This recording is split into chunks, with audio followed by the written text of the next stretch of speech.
Magandang hapon sa inyong lahat mga kapuso. Welcome to your favorite in-between sports and entertainment show. You guys are watching Game On and we're back inside the Philo Eco Oil Center in San Juan City. My name is Martin Javier, fresh from our first game earlier. Mainit na laban ng Benilde at San Sebastian. Kasama ko ngayon, Mr. Pure Business and Pleasure, Anton Rojas. Brother, how are you? First things first, congratulations to the College of St. Benilde. 20 long years, Marts. I mean, every year, sinasabi natin, dark horse. It's been a joke. Yep. You can throw that joke in the garbage can right now because the Benilde Blazers are for real. They are back in the Final Four and they have a chance to enter it with a twice-to-beat advantage. But I was taking a look at the remaining schedule of the 4 teams dahil set na ang ating Final Forecast. Parang ang pinakamadaling schedule para sa akin yung sa LPU. Sapagkat dalawa na lang yung natitira nilang games. So I mean, winning just one of those 2 remaining games, Marts, puts them in prime position for a twice-to-beat advantage. And itong Benilde, makakalaban pa nila ang LPU. Yung Benilde, makakalaban pa nila LPU at makakalaban pa nila in their last game, the San Beda Red Lions, na magkakaroon ng implication dun sa magiging final sequence natin going into the Final Four. Yung sa LPU kasi, they're playing JRU. So JRU is a team that is no longer in Final Four contention. Right. So if you're LPU, you should win that game. And then their last game of the elimination round will be against the Benilde Blazers. So para sa akin, itong LPU talaga yung pinakamay malaking tsansa na makakuha ng twice-to-beat advantage. And of course, Letran with a 9-game winning streak that they have right now. Ganda rin ng storya ng LPU ngayong season. Oo. Antonio, from season 97, they were number 9. They only won 2 games. Yep. And then, coming back in season 98, a few months apart, Final Four contender. And here's the thing, Marts. Oh. I don't think that they have reached their peak. Right. Itong That's LPU true. Pirates because Enoch Valdez finally woke up 30 points, career high. You were covering that game with JV Mocon and I was just, man, I was at a loss for words. He was shooting threes.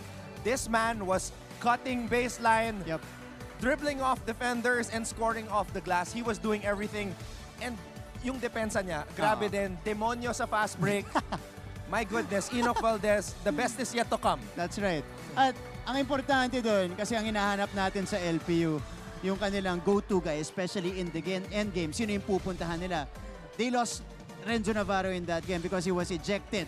So they turned to Enoch Valdez, who scored 14 of his 30 points in that 4th quarter to seal the deal for LPU and to officially bring them to the Final Four. Pinatunayan niya, Martin, na kaya niya mag-take over. He is growing up before our very own eyes. But you mentioned, which player LPU will go to in the end game? Marami yan eh. At least we know that Enoch can be the go-to guy now, that he can be trusted with the game on the line with a basketball in his hands. But you can also trust Ato Barba. You can also trust Maclod Guadagna.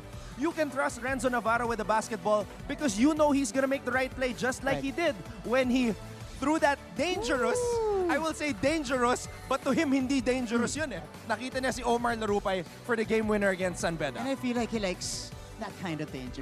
Diba? Yung mga masisikip na pasang ganun. Yung pinag-uusapan ni Anton, ayan po yung mainit na laban ng LPU Pirates kontra sa San Beda Red Lions. And it ended with another epic comeback for the Pirates. And this game is featured in our Game of the Week.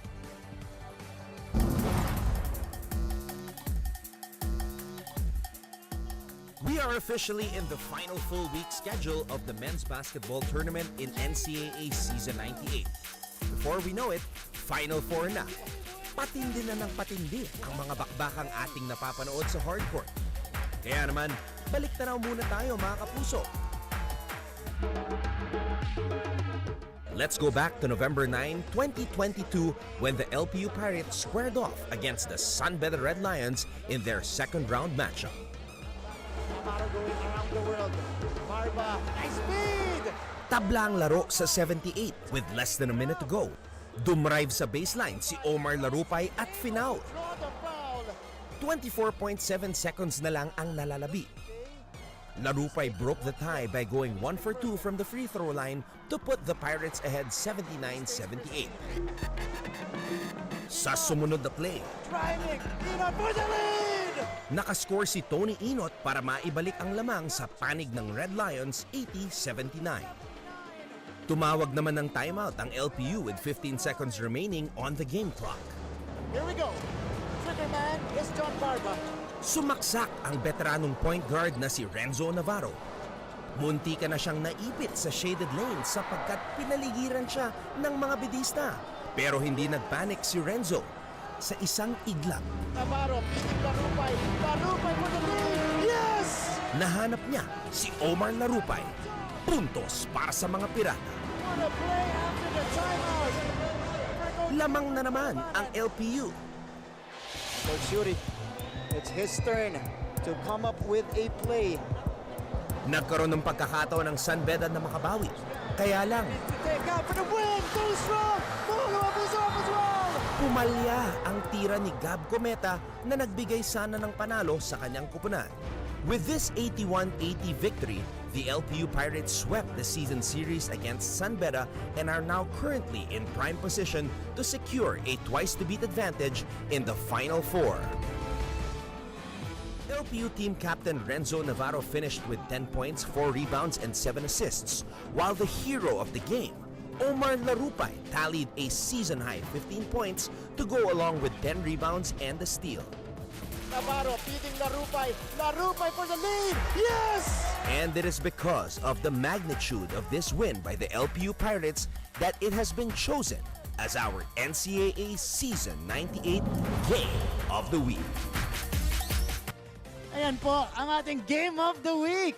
LPU Pirates with a 1-point win over the Sunbeda Red Lions. Nag-uusap kami dito ni Anton. Pati kami intense na intense. Kasi syempre habang pinapanood namin yon, kita namin kung gaano ka-crucial yon sa dalawang teams na yon. And at least at that time, they were number 3 and number 4. So positionin yun para sa kanila. LPU was able to come up with their 11th win of the season. And Omar Larupay. Because Sean O'Malley fouled out in that game. Larupay scored 9 of his 15 points in the fourth quarter, including the game-winning basket. I think he and Enoch have been playing under par. That's why I'm saying na hindi pa nila naaabot yung peak nila. Remember, Enoch was number 1 in scoring for LPU last season. Yeah. Omar Larupay was number 2. So what happened? Of course, Enoch was playing injured in the first round. Meron siyang natamong injury sa kanyang kanang balikat. Omar Larupay, I'm not sure. Maybe it's because Sean O'Malley and JM Bravo stepped up and Yeah. Maclod Guadagna improved. He's been taking a lot more shots from beyond the arc and Ato Barba.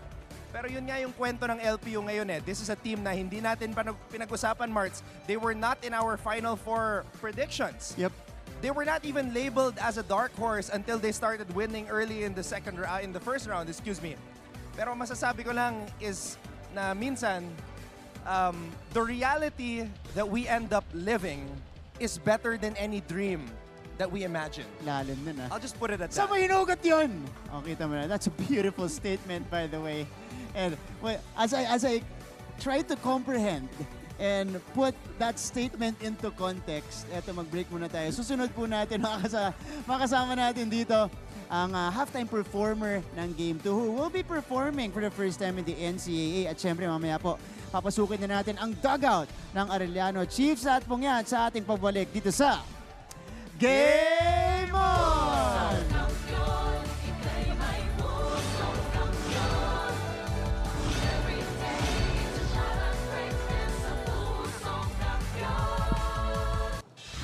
Keep up with non-stop in-court action with GMA Sports. Catch the latest sports news here and round the globe. Be thrilled with conversations about the finest athletes and sports personalities. Is this it? Yes! And Mamuski with a 1-2 is now down to just 6. And never miss a beat on the latest hard-court drama. We'll bring you stories behind each point and victory, one play at a time. Follow our official social media handles for your daily fix of hype and adrenaline. Online, GMA Sports. Pusong kampiyon. Tayo'y may pusong kampiyon. There's no stopping us from getting the latest news and catching every nerve-wracking moment of the NCAA games. Pumunta na sa official NCAA website, gmanetwork.com/NCAA at i-download ang official NCAA app para sa latest updates.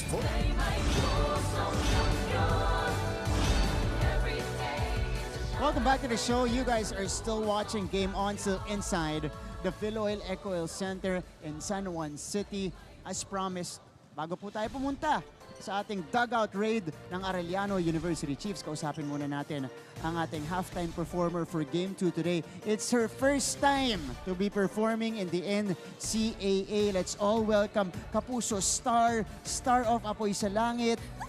She is, ano ba, ang tatawag ko sa kanya sa labas, Stella.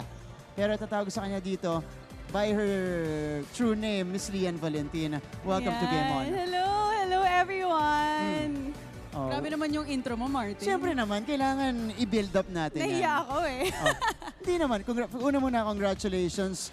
You're off a wildly successful show. Apoy sa Langit. Nagte-trending yung mga eksena ninyo sa Facebook, Twitter, Instagram, across social media. Congratulations. Grabe, thank you so much. Alam mo, sobrang grateful ako and thankful. So I'll take this time na rin to thank everyone na nag-support sa lahat ng nanood ng Apoy sa Langit. Alam mo, every time na lumalabas ako, hindi pa rin sila maka-move on eh. Lagi Talaga? pa rin may tumatawag sa akin, Stella, naiinis pa rin ako sa'yo. Talaga? Ganyan. Kahit ilang months na nung natapos yung show. So, Dapat sinabi mo, uy, mabait ako. yun nga Sa sinasabi totoong ko, buhay wait ko. ako eh. Oh. Si Lian na to, hindi na ako si Stella. Yun si Stella. Pero kamusta naman yun? I mean, how was it working with Mr. Zoren Ligaspi? Kasi Yeah. syempre kayo magka-tandem doon. Tapos medyo, yun nga, ganun nga yung role mo doon eh. Diba? Medyo kinaiinisan ng mga Yes. audience. So how was it playing? But that was a big role. At saka tumatak Yeah. yung role na yun para sa'yo. Yun nga, actually hindi ko talaga akalain na magiging matatak yung role ko as Stella sa viewers, sa lahat ng mga kapusong nanonood, sa lahat ng tao nanonood. Kasi I was just, sabi ko bago ako pumasok ng Apoy sa Langit, I will just do my 200% best, my very best sa binigay sa akin na job. And sabi ko, cross fingers, bahala na. Sabi ko gano'n. Pero nung time na nakita ko yung like outcome niya, sobrang na-overwhelm talaga ako. Okay. Pero nandito ka nung huli, nanonood ka ng NCAA. Alam ko marami nagtanong sa'yo, sino bang pinapanood mo dito? Pero ako alam ko, fan ka talaga ng NCAA kasi nanonood talaga to. Pero bakit ka ba pumunta dito? Nanood ka ng live? Ay nako, sabi ko na yun, Huling tatanungin game mo. na. Oo, syempre kailangan natin itanong yan. Hindi, kasi... Sinong pinapanood? Oh, Biro ayun lang. tayo, Oo. sinong pinapanood. Oo. Hindi, pero I was here sa game ng CSB Letran. Oo, Nanood ganda. ako live. Kasi, ever since na nag-start din yung NCAA, di ba nag-muse ako. Tapos nanonood din talaga ako ng basketball. So sabi ko, manonood ako online. So I'm watching online talaga, guys. Hindi lang, syempre nakikita, or hindi ko lang inaano. Pero sabi ko, hindi ko dapat palagpasin yung CSB Letran. So manonood talaga ako ng live. Yun. So nandito ako dahil manonood ako. So, basketball fan. Basketball. Ayan, si Lian Valentin. Okay, Lian, before we let you go, dahil short and sweet ang ating conversation dito, imbitahan mo yung mga kapuso natin sa mga susunod mong gagawin dito sa Kapuso Network, pati na rin yung mga social media accounts mo. Ayan. So, as of now, wala pa po akong next project. But, ayan, abang-abang lang po tayo. So, maraming salamat sa lahat ng sumusuporta sa akin. So, please follow me on my social media accounts. Sa Instagram, Lian Valentin, and on Facebook, Lian Valentin din. Thank you po. There you go. Thank you so much for joining us here, Lian. Thank you, Martin. And good luck with your performance later at the halftime break of Game 2 ng inyong Tuesday coverage. Pero ito muna, sugurin muna natin ang dugout ng Arellano Chiefs.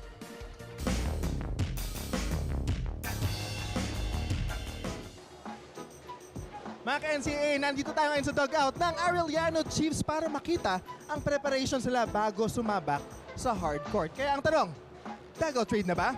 Game on! Pwede mo matanong kung anong ginagawa sa'yo ngayon? Ginagamit lang ni Jong yung powers na sa akin para ready ako sa game. Ito, maliban sa ganitong preparations, no, ano pa yung mga preparations natin bago sumabak dun sa game? Ano ba tayong mga rituals? Ako usually, una kong sinusuot na sapatos, left. Left lang, left. Bakit left? Ako nakasanayan ko lang. Bago daw sumabak sa game, nakikinig ka daw ng music palagi. Okay, ano ulit yung music na yon? Mood, Al James. Siyempre, laging pinakikinggan. Malamang memorize yung lyrics, tama ba? Ang ganda na mood. Tamang pausok sa room. Samahan mo ako sa mga pagsubok patungo sa moon. Eto mga brothers. Eto, dito tayo. Siyempre, nakita natin sila kanina kumakain sila ng saging.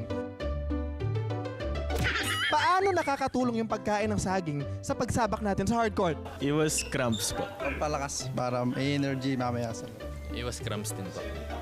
Napatunayan na ba na nakakatulong talaga ang pagkain ng saging para makaiwas ng cramps? Nangyari yun once, nag-cramps ako, tapos pagkakain yun ng saging, medyo nawala siya kaunti. Di ba, nandito tayo ngayon sa dugout. Sino ang pinaka-paborito mong player na nandito ngayon? Ito, Kenji. Kenji, okay. Meron ka bang message para sa kanya? Pogi mo tol.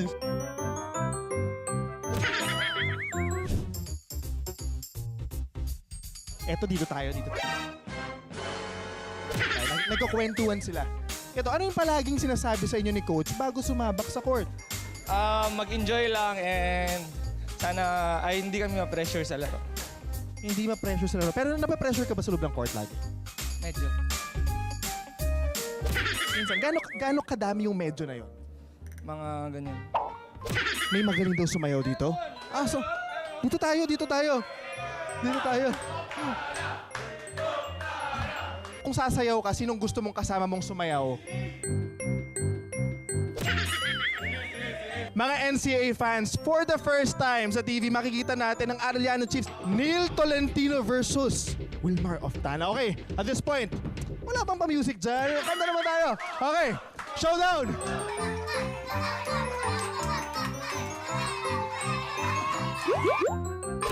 Siyempre, hindi pwedeng walang panalo, di ba? Para sa kanya, sino?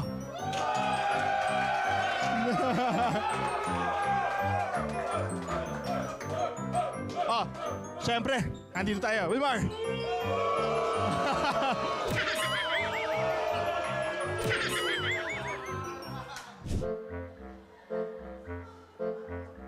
Ay, dyan pa pala kayo. Grabe!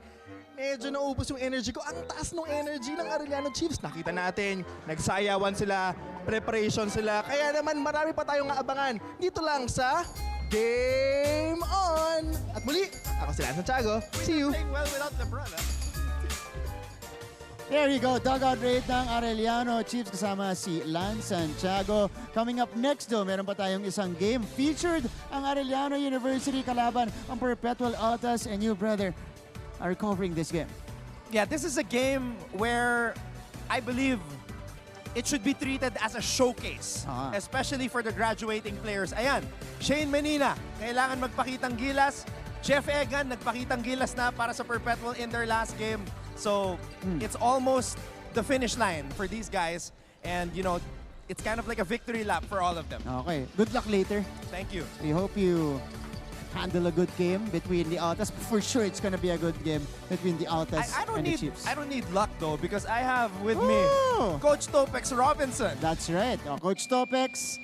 Ano ba? Bad trip pa rin ba si Coach Topex? Hindi. May paano lang. Game face. Alam mo, natutuwa ako na natututo na si Coach Topex sa the world of television. Di ba? May dramatic na no? Ang kulang na lang yung finger heart Nag-finger heart na ba si Coach Topex? Hindi pa nga Hindi pa kasi si JV nagfi-finger heart. Si Bo nagfi-finger heart. Ray ng bata. Parang firm si Coach Topex, Mabi-break din natin yung wall niyan. But thank you so much, Anton, for joining us here. Thank you, brother. Always a pleasure. There you go. Mr. Pure Business and Pleasure, Anton Rojas, joining us here on the show. We'll be taking care of our second game today kasama si Coach Topex Robinson. Susunod na po, Arellano kontra Perpetual. Maraming salamat mga kapuso for joining us here on the show. This has been Game On!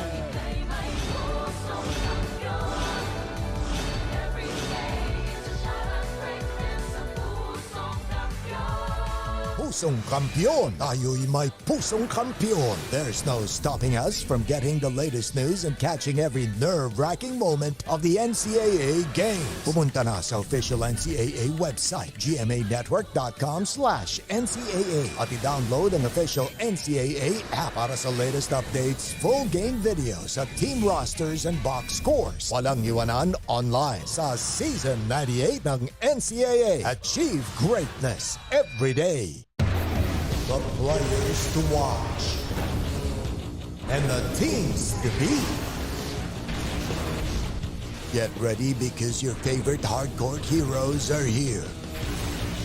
This is your NCAA Season 98. Achieve greatness every day. Catch all the action live Tuesdays to Wednesdays and Fridays to Sundays, 12 noon on Cheat TV. Keep up with non-stop in-court action with GMA Sports. Catch the latest sports news here and round the globe. Be thrilled with conversations about the finest athletes and sports personalities. Here's the good, yes! And Mamuski with a 1-2 is now down to just 6. And never miss a beat on the latest hard-court drama. We'll bring you stories behind each point and victory, one play at a time. Follow our official social media handles for your daily fix of hype and adrenaline. Online, GMA Sports. Pusong kampiyon, tayo'y may pusong kampiyon. There's no stopping us from getting the latest news and catching every nerve-wracking moment of the NCAA game. Pumunta na sa official NCAA website, gmanetwork.com/NCAA at i-download ang official NCAA app para sa latest updates.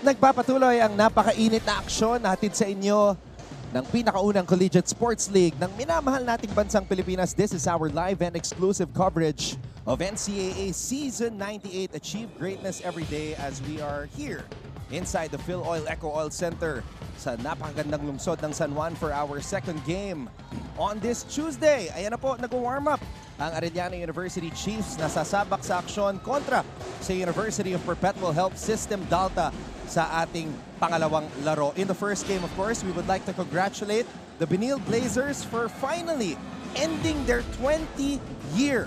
Hindi po typo yon. Hindi po kami nagpipiro. Yes, it's been 20 years since the Benil Blazers last made it to the Final Four. But now with this victory against San Sebastian, they are back. Congratulations to the entire community.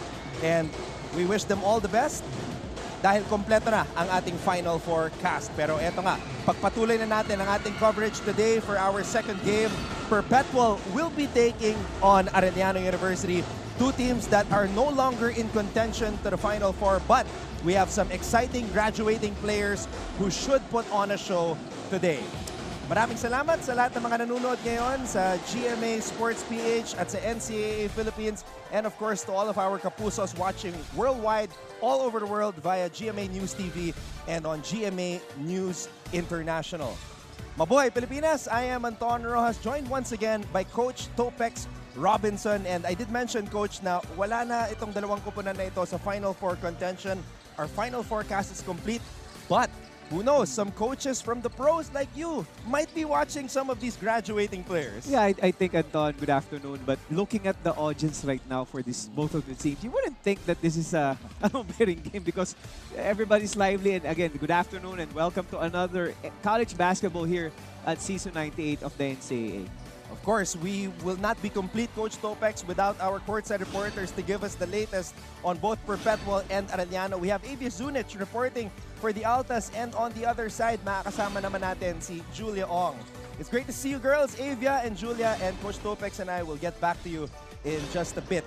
You're right, I'm looking at the Perpetual crowd. Nakasabay ko yung bus nila kanina. They always do this. And Arellano, hindi rin naman sila nagkukulang pagdating sa crowd support. Yeah, that's what I love about both of these teams. Kaya nga yung sinabi mo kanina, this might be technically a no-bearing game, but again, you're talking about school pride. So isang bagay yun that I'm sure these players are gonna be coming out of this game motivated. So ayan po, yung unang apat na kupunan, pasok na po sa Final Four. Letran, Benil, LPU, and San Beda. Pwestuhan na lang yung pinag-uusapan. Pero nga, itong Perpetual at Arellano, they want to improve their positioning because before we know it, it's going to be Season 99 of the NCAA. Yes, Anton, and I'm looking back at my years to start. When I started coaching LPU, yung first 2 years ko, I was pretty much on that bottom two standings, but I never looked at, no bearing games. It doesn't exist in a coaching perspective. So again, tama ka doon, Anton. You want to end on a winning note if you're both of these teams. Now, let's go back, Coach Topex, to September 16. This was one of the first few games early in the season for both Arellano and Perpetual. It was the second game of the season for Perpetual, to be exact. And it was a very different Perpetual team. Kim Aurin was still playing. As we know, he's already moved on. He's playing 3x3 professionally.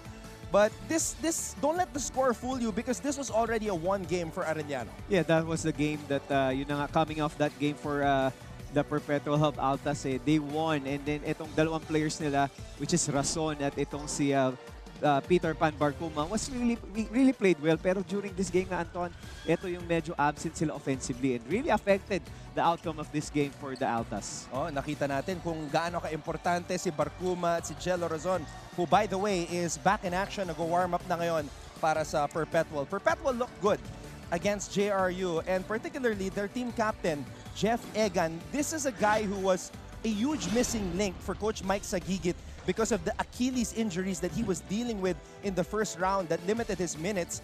And itong mga guardia na to, I don't know if it's the taho na pinapasok sa campus, but they played well, itong si Ferreras at si Barcuma. Carlo Ferreras and Ray Barcuma was really awesome para sa game na to. Yun nga, yung time na wala si Jello Razon was an opportunity for both of these guards to really shine in this game. It's really nice to see new guys looking.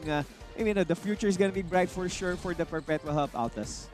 All right, let's get an update on the Perpetual side, because Jello Razon did not play in the last game. Cyrus Nitura did not play as well, but they are warming up right now. Let's get the latest from Ava Zunic.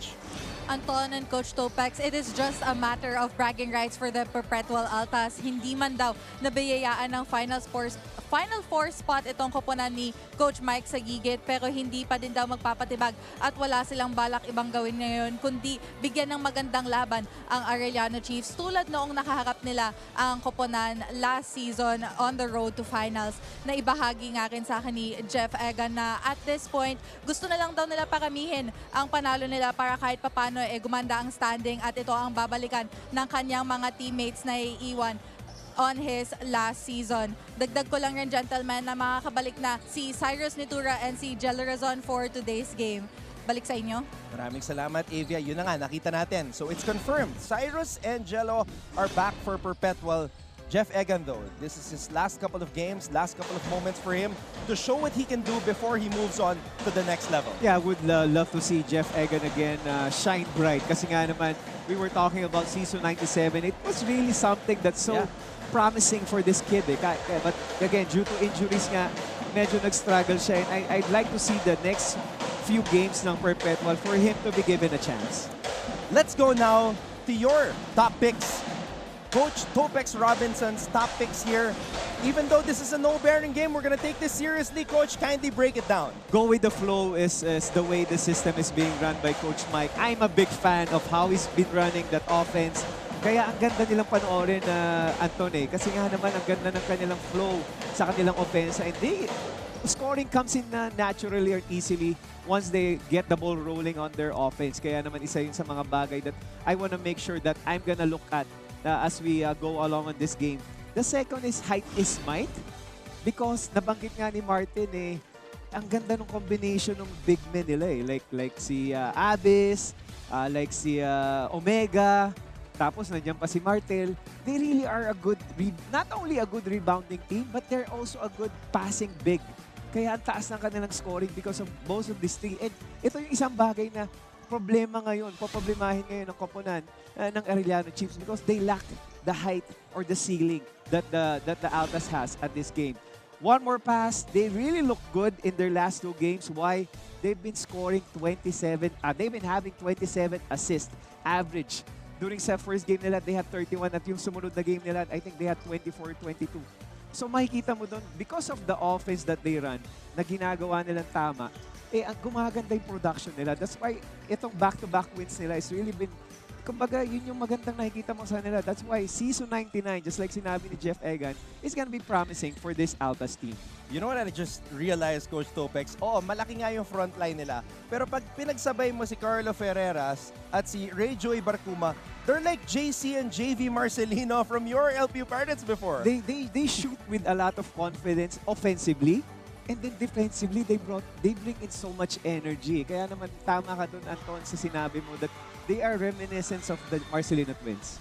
Alright, let's go now to the other side at pag-usapan itong Arellano University Chiefs. They last saw action against Mapua, but lately, Coach Topex, they've been riddled with injuries. Kate Flores has been in and out of the lineup, but we see him today warming up.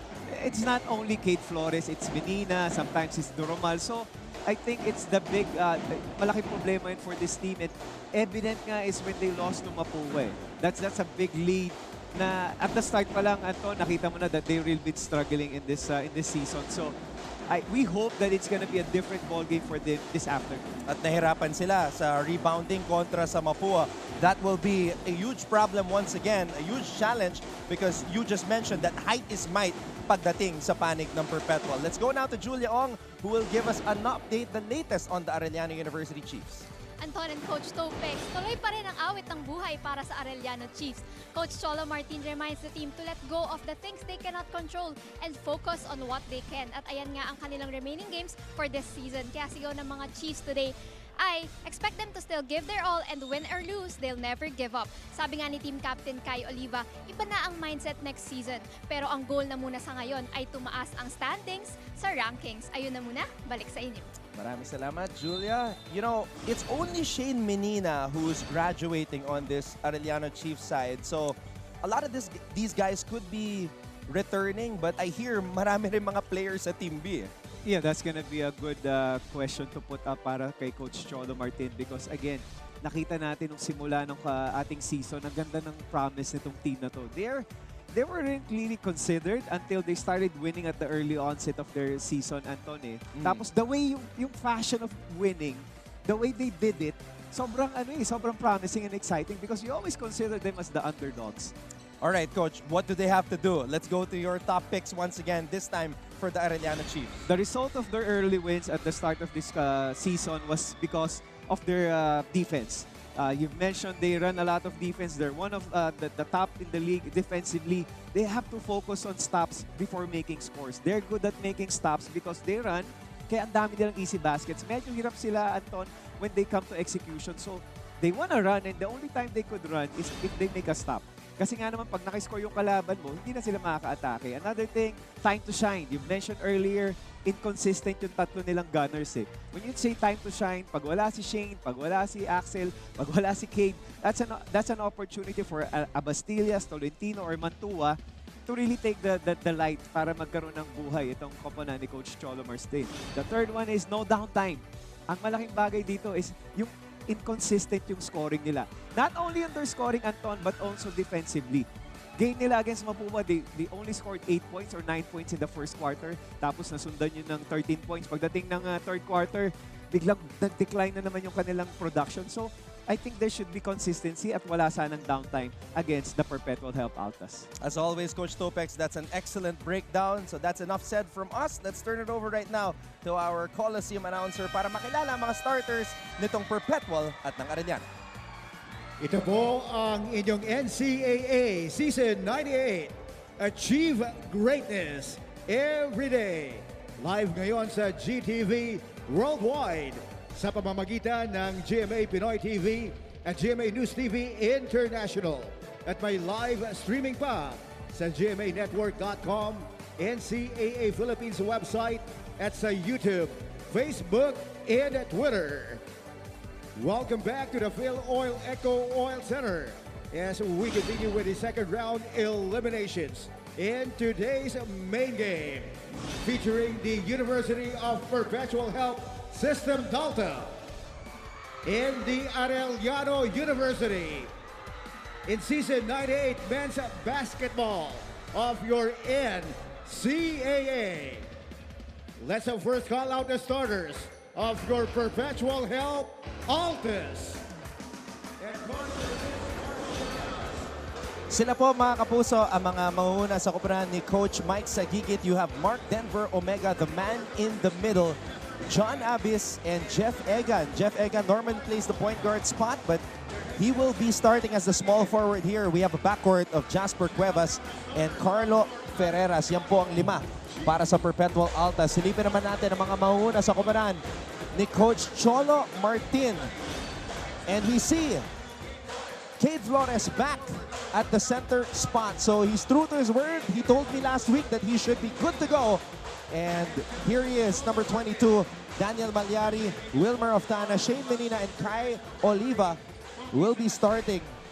And interestingly, Axel Doromal will be coming off the bench, Coach Topex. Yeah, that's, I mean, if I'm Arellano Chiefs, I would, he might not be starting, Anton, but at least he's on the bench and he's ready to play. Because again, we were talking about earlier, yung sana sabay-sabay sana naglalaro itong tatlong players that you mentioned, malaki yung chances para sa koponan ng Arellano Chiefs. Oo, kasi lumalabas sila yung big three nitong koponan ni Coach Cholo Martin.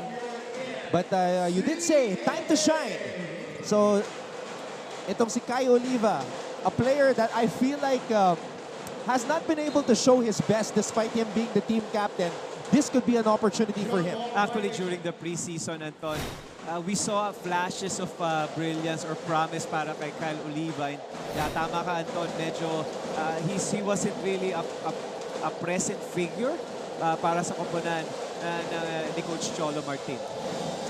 Jeff Egan bringing the ball down with Wilmer Oftana staying in front of him, Omega. Binigay dito kay Abis. Almost a steal for Arellano. This is Carlo Ferreras. Ferreras breaks free. And this is what you were saying, height is might. Napakasipag ng mga bigs ng Perpetual. There's so much activity with their big man. At sinabi ko nga kanina, Anton, they're not only rebounders and scorers, but they're also good passers. Shane Menina, the lone graduating player from Arellano. Played with Mapua in season 91 and season 92. And made it to the Final Four on back-to-back years. Flores, his first year in the NCAA.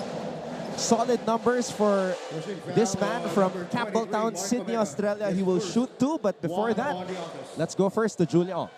And Coach Topex, dalawang C, which is communication and connection. Yan pa din daw ang gustong makita ni na court leader Shane Menina and Cade Flores sa kanilang team. Hanggang ngayon nga daw kasi ay may tendency silang magkanya-kanya and forget to involve their teammates at times. For today's game, will the Arellano Chiefs finally make teamwork their answer to take home a win today? Back to you, gentlemen.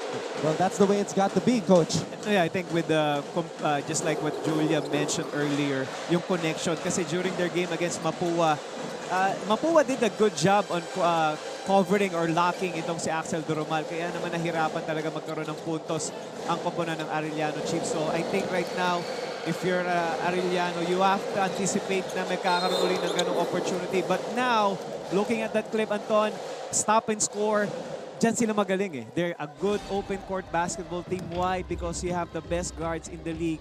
Axel Doromal, number 2 in scoring. Shane Menina, a veteran in this team. Cade Flores might be playing a 4 or sometimes a 5, but he's a natural wing with the athleticism. So, ang laking bagay that they could really attack the basket galing dun sa kanilang depensa. And it's nice to see Cade running up and down the floor despite that injured right ankle that he suffered in practice a couple weeks ago, which forced him to miss 2 games. Yes, you mentioned that, Anton. And Coach Hammer was right na sa collegiate level kasi ang bilis ng recovery. Compared to the pros, medyo gabit na kasi yung mga pyesa eh. But you're right. It's nice to see Cade Flores. You know, I'm sure when he's 100%, he's really gonna be a big piece of this Arellano team. Here come the Chiefs. Oftana will stop and shoot from the outside. That's a rebound for Omega. Let's go now to Avia Zunic. Gentlemen, share ko lang sa inyo na before entering this game, somehow Coach Mike Sagigit had a moment with his players a while ago inside the dugout. He was complimenting his team for doing their absolute best to on each game that passed this season, and he has nothing but respect for their sacrifices, hard work, and sportsmanship. With the performance that wowed Coach Mike, ani din niya sa kanyang players to keep their heads held up high because there is nothing to be ashamed of. Wala na nga daw dapat pang-alalahanin ng team but the remaining games and to start from scratch once they are done. Kaya naman noong nakausap ko si Peter Pan Ray Barcuma, sabi niya that they just see this as a stepping stone with the hopes of bringing back Perpetual on top for his remaining or maybe 2 or 3 playing years. Back to the panel. Salamat, Avia. Perpetual unexpectedly made it to the Final Four last season. And with just one player graduating in Jeff Egan, the future still looks good for this Alta squad. I like what Avia said about Coach Mike Sagigin saying those words because I've been in the situation before, Anton, that after 2 years with LPU, the first 2 years, that it was really a struggle. Yung mga ganitong game, Anton, there's so much uncertainty. Hindi mo alam, obviously, at the end of the conference or the season, you're gonna be evaluated. And after coming in season 97 as a Final Four team, biglang nag-turn off event. So you don't really know kung ano mangyayari after this season. So medyo in a way, nagpaparamdam ka na ng gratitude sa iyong mga players for really giving it their best. And at the same time, you know, sana kahit no bearing na to, ibigay mo pa rin yung best mo because kailangan you always gonna be judged in your last game. Yun yung palaging ano sa coaches. It's really a thankless job. And there's also that very rare chance of hitting the lottery in the offseason and getting a player in a caliber of CJ Perez. Well, again, that's a different story. But you know, looking back, it's really an experience that I will never forget. You know, starting off my career with San Sebastian, coaching my alma mater, and then I was given an opportunity to coach LPU. Was really a blessing to me, Anton, and it really opened a lot of doors for me. That's why, again, I will be forever grateful to the Laurel family, the LPU Pirates. Kaya yun na sabi ko, I might not be an alumni, but I'm including myself in their journey because, again, that's a big part of me. Tsaka, Coach, ang nakakatuwa doon, hindi natapos yung mga careers at yung mga buhay ng mga bata after the NCAA. A lot of them are still making a name for themselves, and not just in the field of basketball, but in different fields as well. Yeah, it's just, yun nga yung sabi namin when we started that Love Surf Care, you're looking at your players 15 years from now.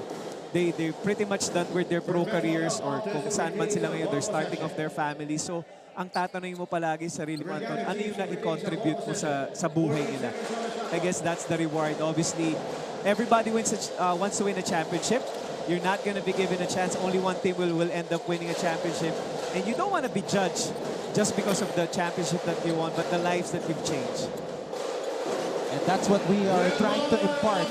The messages, the experiences that guys like Coach Topex Robinson have gained here, being members of the NCAA family. Omega, pinasa dito kay Ferreras. Ferreras, floating it up and in. The thing about Ferreras, Anton, is hindi mo alam kung kailan siya titira eh. Wala siyang rhythm na, you know how players do it. They have their 1-2 rhythm when they take a shot. Ferreras off foot eh. Yung tira niya, and he has so much consistency on his shots. Tsaka, Coach, maraming mga bata ngayon na tumitira rin ng off-foot eh. Before, Anton, we were talking about kami ni Coach Jamaic, yung panahon namin, sabi namin, pagka tumira ka ng maling paa, papagalitan ka ng coach mo eh. But now, you see them shooting. And now, as coaches also, tinuturo na rin namin yung off-foot shooting. Why? Because of a guy named Steph Curry. Tapos nagkaroon ng Ja Morant. So, parang nawala yung, they really changed the way basketball has been taught and also played. Yeah, those basketball textbooks have to be updated every 5 years because the game continues to evolve. As we see Menina shoot from the outside, it's short, and Egan is running. Egan stops, pops, doesn't drop. Omega. Oh, napakasipag nitong si Mark Omega. This is a guy that once grabbed 22 rebounds in a game. Those are solid numbers that he's putting up, and he's also keeping the ball alive. Yung laking bagay doon, Anton, is you keep the basketball alive. You give your team an extra possession. You will be rewarded sometimes, just like getting the ball now and him shooting the free throw. But yung mga ginagawa niya, sometimes they, regular basketball mind or eyes wouldn't notice that. But as coaches, those are the things that we really value. And tama ka doon, Anton. I'm sure coaches right now are really looking at Omega. Kahit na medyo, alam ko, 3 years pa siyang lalaro for the Altas. Because this is just his second year, Coach Topex. And his problem last season was he had this penchant for unnecessary fouls. So he fouled out of several games. Even early this season, he fouled out. But I think late this season, he has learned to control himself. Since you mentioned fouls, Anton, I just learned recently na in European basketball, if you don't foul out, that means you're not using your fouls. Wow. Kasi nga naman, meron kang anim eh. Like in professional anim, in the amateur or collegiate, you have 5. If you're not gonna use your fouls to your advantage, that means you're not taking advantage of that opportunity. Just to counter what you've mentioned. Wow, that's good perspective, Coach. Omega. Cuevas. Ferreras mula sa kanto.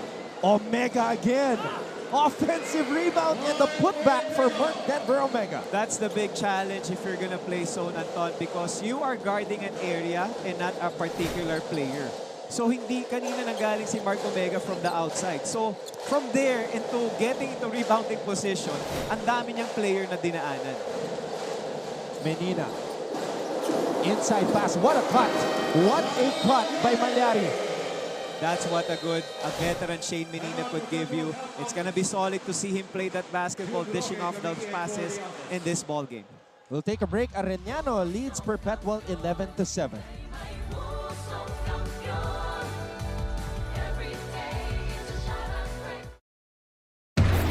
The players to watch and the teams to beat. Get ready because your favorite hardcore heroes are here. This is your NCAA Season 98. Achieve greatness every day. Catch all the action live Tuesdays to Wednesdays and Fridays to Sundays, 12 noon on Cheat TV. Keep up with non-stop in-court action with GMA Sports. Catch the latest sports news here and round the globe. Be thrilled with conversations about the... These are players that... wow, I can't believe I'm saying this. Shane Menina, I will miss this guy. This is a guy that we first covered back in NCAA Season 91. That was 2015, guys. 2015, he was playing with a guy named Olwell Oraime, and for a guy named Atoy Ko, if you don't know Atoy Ko and you're a Philippine basketball fan, you should be ashamed of yourself. Jeff Egan, obviously he's a guy who emerged as the team captain, and you know, we're gonna miss these guys when they're done. Again, you've mentioned about Coach Atoy, the legendary coach of the Mapua Cardinals. At makikita mo rin yung journey nitong si Shane Menina, no? Medyo, it's been a while. But you have to consider, I'm sure when he came to Mapua, he was only maybe 17 or 18. Kasi may K-12 na ba nung time na yun? I think wala pa eh. So talagang maaga rin siya nagsimula.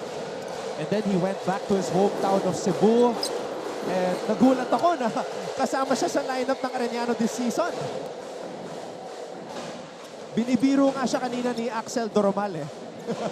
Na ang tagal na niya. Parang sinabi mo, parang si Renzo Navarro rin yan eh. Sabi nga na sa amin, mga lumang tao eh. Because he's been in the league for a while now. Eh si Renzo hindi na apektado sa mga jokes eh. Kahit sinasabi ni Coach Hammer, 9 years na daw siya sa kolehiyo. Aminado na si Renzo na he's, you know, a grizzled veteran. Grizzled, yep. Leading the league, coach, in assists 2 years in a row. Itong si Navarro. Again, he's gonna be a focal point of this LPU team as they go along in the Final Four because yun nga, he's using his smarts, his veterans, he's being a grizzled veteran to good use, you know, propelling LPU to the Final Four contention. Jeff Egan. There's a steal by Shane Menina. Oh, the speed of Barkuma.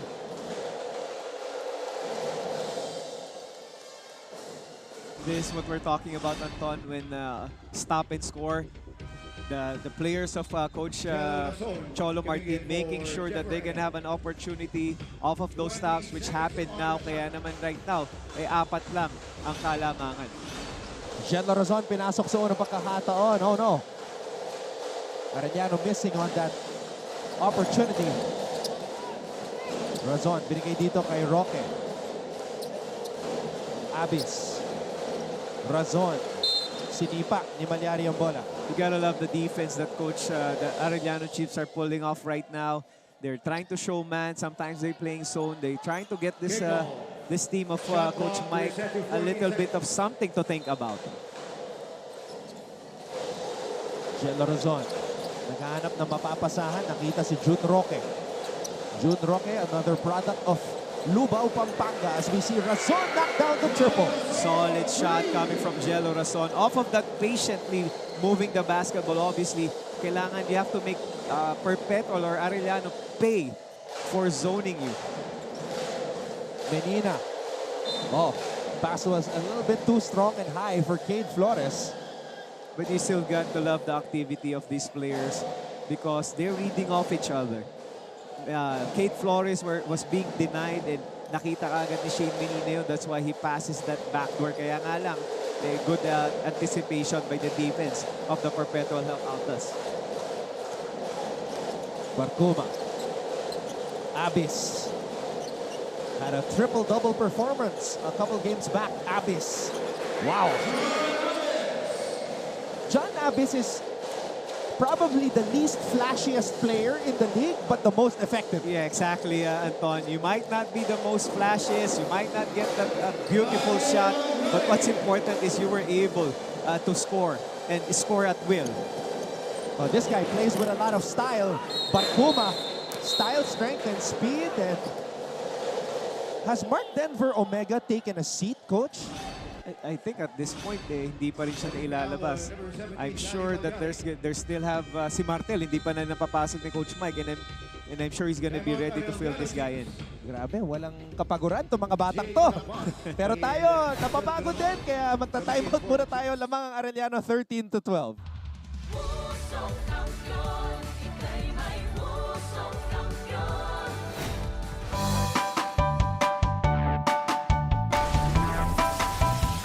How's the first day back for everybody? It was great to see everyone. I think we were all happy to be back together.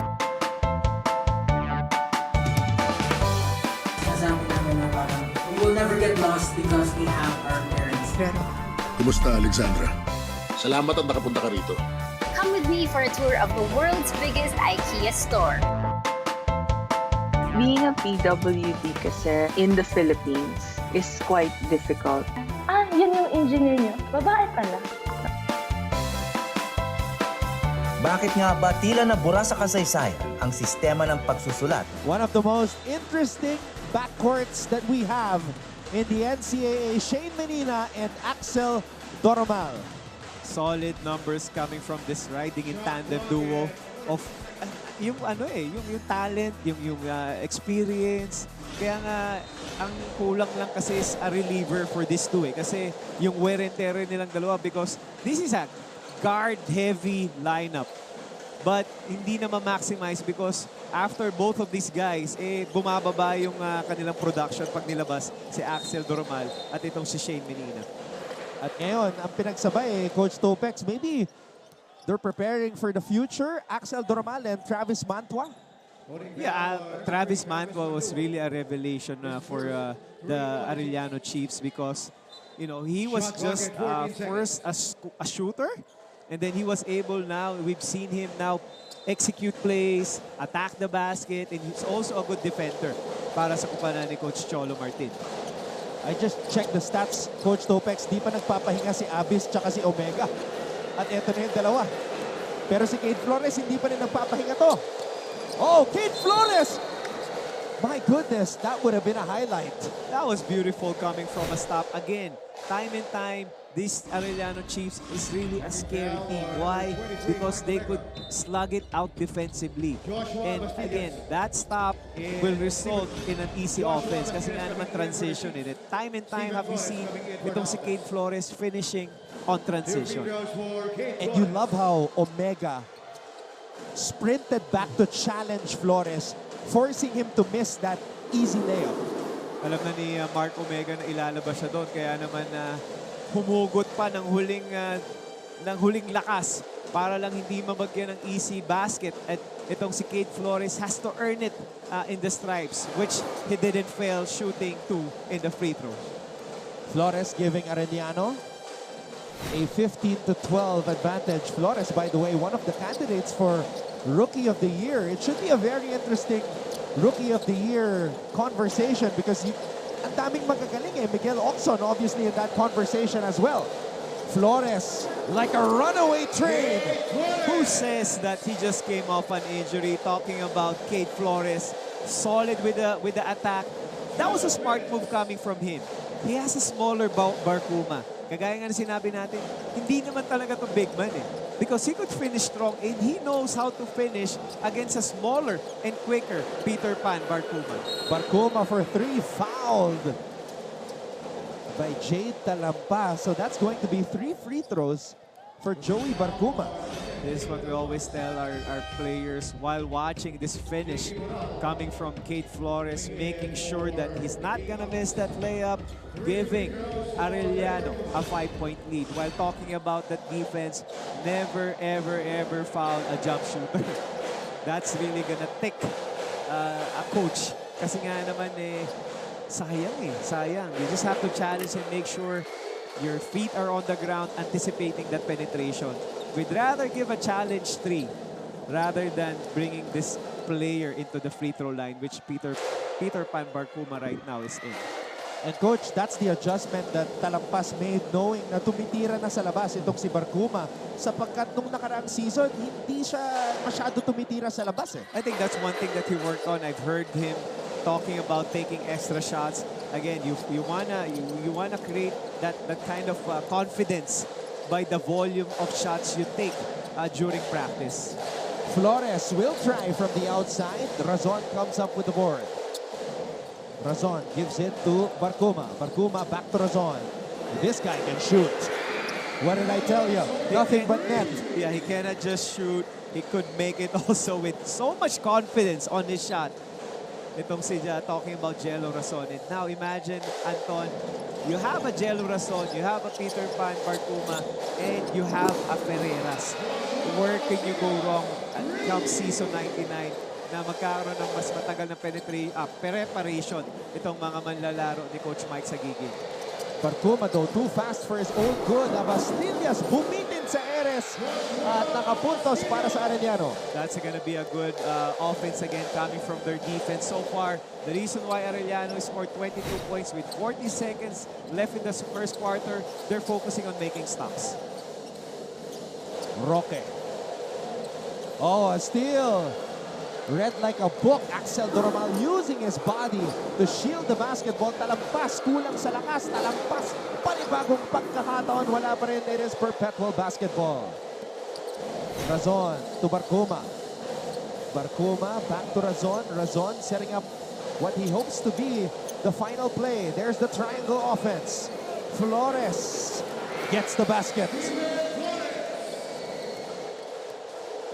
Axel's got to take this one. He's got 5 seconds left. Axel accelerates. Axel, runs out of time.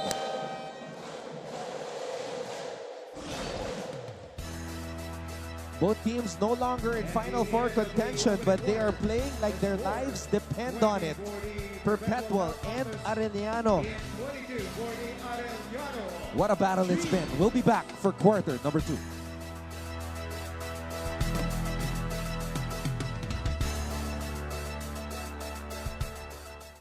Always stay updated with the latest news in the country and around the world through GMA News and Public Affairs Facebook and YouTube news feeds anytime, anywhere. Dahil wagi ang mayalam. Life hasn't been easy lately, so we're here to make your day, featuring amazing, funny, and heartwarming stories to bring you something bright and sweet and get you dancing through tough times. Simple joys that remind us of the many reasons we can still smile. Cleanse your timeline with Make Your Day. Join us on YouTube and Facebook and share your stories too. Let's spread more awesome, wholesome content out there. Make your day! Mabilis magbago ang mundo at ang daming naiisip ng tao. Hatid ng Next Now ang latest sa science and technology, maging updated sa groundbreaking inventions. Hello there.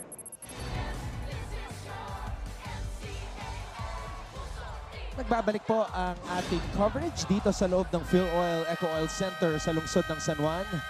This is NCAA Season 98 Men's Basketball. In our first game, the Benil Blazers officially eliminated San Sebastian from Final Four contention. So, kompleto na po mga kapuso ang ating Final Forecast. We have Letran, the Benil Blazers, LPU, and San Beda. Ang pinag-uusapan na lang dito, yung pwestuhan. That's going to be something that we are looking forward to. Why? Kasi yung mga games that the teams that you mentioned, Anton, crucial eh. And then yung itong LPU at CSB, maghaharap pa. And I think CSB and San Beda, yeah, they're also still set to face each other. So, para sa akin, Coach, yung pinakamabigat na schedule ay yung sa Benil Blazers because they have to play LPU, Arellano, and San Beda. Wow, that's going to be huge because yung time that you have to prepare for is going to be crucial because those two are still in contention.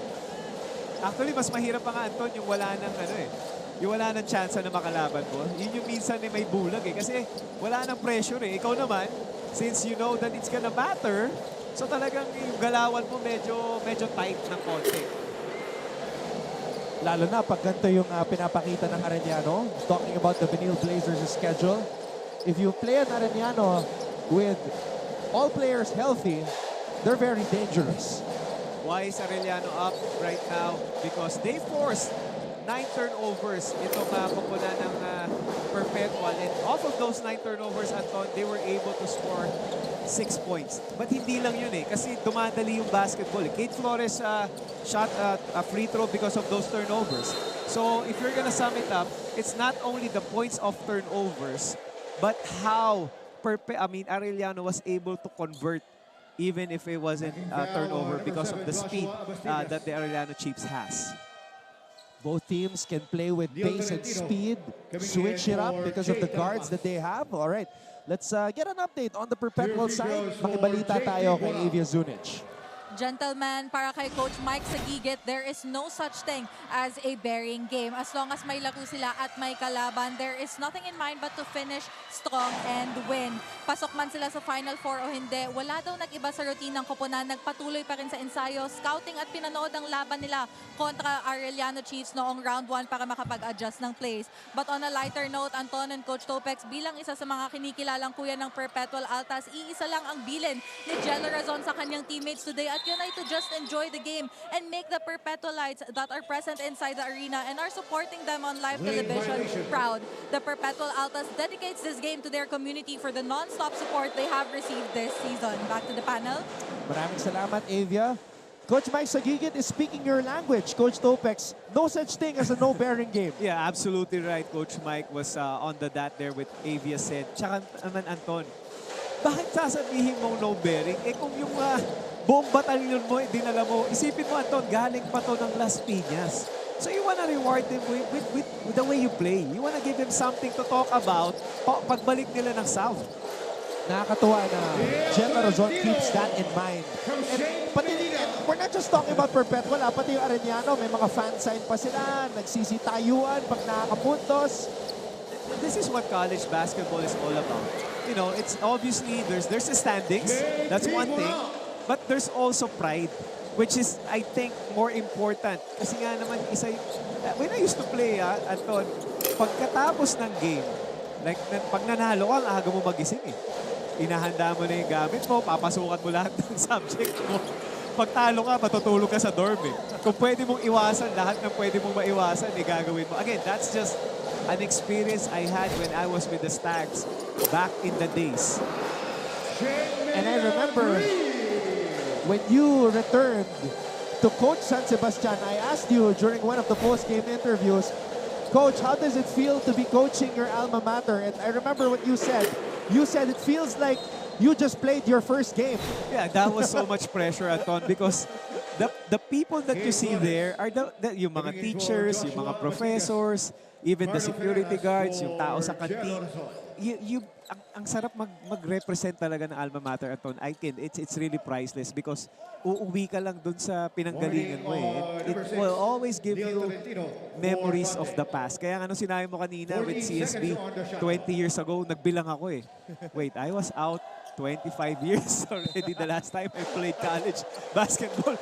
So sabi ko, medyo matagal nga yun for CSB. But again, just what I said, this is what college basketball is. This is the reason why, Anton, you'll see alumni coming here. Kasi nga naman, they wanna feel that feeling of, you know, yung pride ba? Kasi again, once you turn pro, it's a different level. Pero namimiss mo yung cheer ng fans, yung baka klase mo pupunta to watch your games, your professor sasabihin sa'yo, oh, pagbutihin mo That's what this is all about. That's why you'll see there's no such thing as a no-bearing game in college basketball, especially in the NCAA. That's why both these teams are going all out. Let's go now to Julia Ong at courtside. Kung height is might para sa Perpetual Altas, small but terrible naman daw ang Arellano Chiefs. Pero wag daw silang ismolin dahil sa talent and skills, hindi rin sila papahuli sa basketball. Alam nyo, Anton and Coach Topex, ipapakita daw ng Arellano Chiefs na ang desire nila to win ay comes with playing and performing well. That's all for now. Back to you. So Julia continues to echo what Coach Topex has been expressing, you know, the true essence of college basketball. Pride. I mean, not giving up. You might be the smallest, but that doesn't mean where you could just roll over us. Just like what Ray Barcuma did. Diba?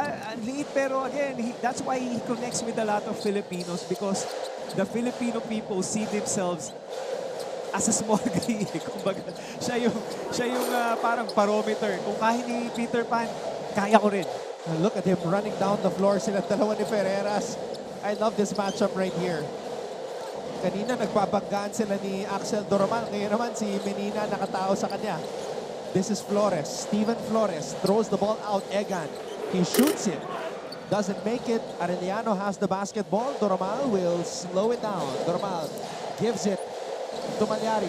Back to Axel. Axel for three. Axel Doromal. What I like about that offense that Arellano did, picking something out of their game against Mapua, they use a lot of ball screens, Anton. And maganda yung coverage ng mga big man ng Mapua nun. So right now, what they are doing is, hindi na masyado nila ini-involve si Axel Doromal sa ball screen because easy target siya dun eh. That's why they opted to go one-on-one. Obviously, they're running, which is really helping him. That's why they already have 30 points. Meron pa tayong 5 more minutes in the second quarter. Barcuma shoots it. And he makes it. Tayuan ng mga fans ng Perpetual. Ray Joey Barcuma is feeling it. What a game we are witnessing. Arellano 30, Perpetual 29.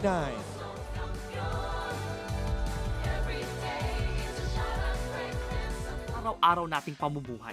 Actually creates a huge impact. Tunghayan ang episodes online dahil sa GMA News and Public Affairs Digital. We show you what's next now. Are COVID-19 vaccines safe? What is climate change? Because information is crucial, we're giving you all the facts that you need. Anong mga lugar sa Pilipinas ang COVID-free? Introducing Need to Know, a weekly explainer series from GMA News and Public Affairs. Here's what you need to know. Here's what you need to know. Here's what you need to know. Watch Need to Know. Available on GMA News Facebook page and our YouTube channel. Kapuso artist Lian Valentin na in-interview kanina ng ating kasamang si Martin Javier. She will be performing at the half of this game between Perpetual and Arellano, so stay tuned. Look at how low that crossover was and how high off the ground Ray Joey Barcuma got off. Grabe yung skills niya, Coach. And again, what mga celebration. Yeah, what he lacked in height, he makes up for heart. And you see that, sabi ko kanina, Anton, during halos lahat, aaperan niya with his, kitang-kita mo yung bicep niya eh. Medyo kung mahina-hina yung ano mo dyan eh, sasakit yung braso mo, but you gotta love his energy. What a pass. Lead pass for Axel Doramal. The chemistry of these boys on point. Menina and Doramal. Just like what Julia mentioned sa kanyang report kanina, yes, they might be one of the smallest teams in this league, but it doesn't take away their strength also. What is, again, they have the two best guards in the league right now. Talking about Axel Doramal at itong si Shane Menina. Axel Doramal is a 15-point per game player. One of our top 5 scorers in the league. Not only that, Anton, but yung how he reads the defense, and talking about Mr. Menina connecting from the 3. And that's what experience can do for a player. Nakita niya, yung defender niya went under the screen, rose up for the shot, Egan using his height.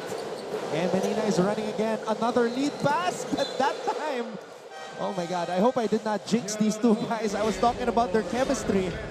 Pero sa pagkakataon na yun, masyadong forward yung pasa niya. Ito, ang ganda eh. Sakto. But again, there's no such thing as a perfect pass, Anton. But you like the intention. Kasi nga naman nandyan na yung kasama mo eh. You wanna reward him for running down because if you don't pass him the ball next time, he's not gonna run. So kahit hindi niya man abutin yun, binigyan mo siya ng chance. Kaya nga sabi ni Coach Cholo kanina kay Shane, okay lang Shane, okay lang. Because Coach Cholo wants to do that again. Ayaw niya alisin yung kumpiyansa nitong si Shane Menina because they're doing it right. Why? Because they're up by 6 points. Cyrus Netura is in the game for the first time wearing jersey number 86. You know what I like about dito kay Tolentino? Yung energy niya defensively. He brings it in. We know that he's a good rebounder. He's an energy guy. Kaya naman yun yung kailangang suporta ni Coach Cholo Martin as we go into this timeout.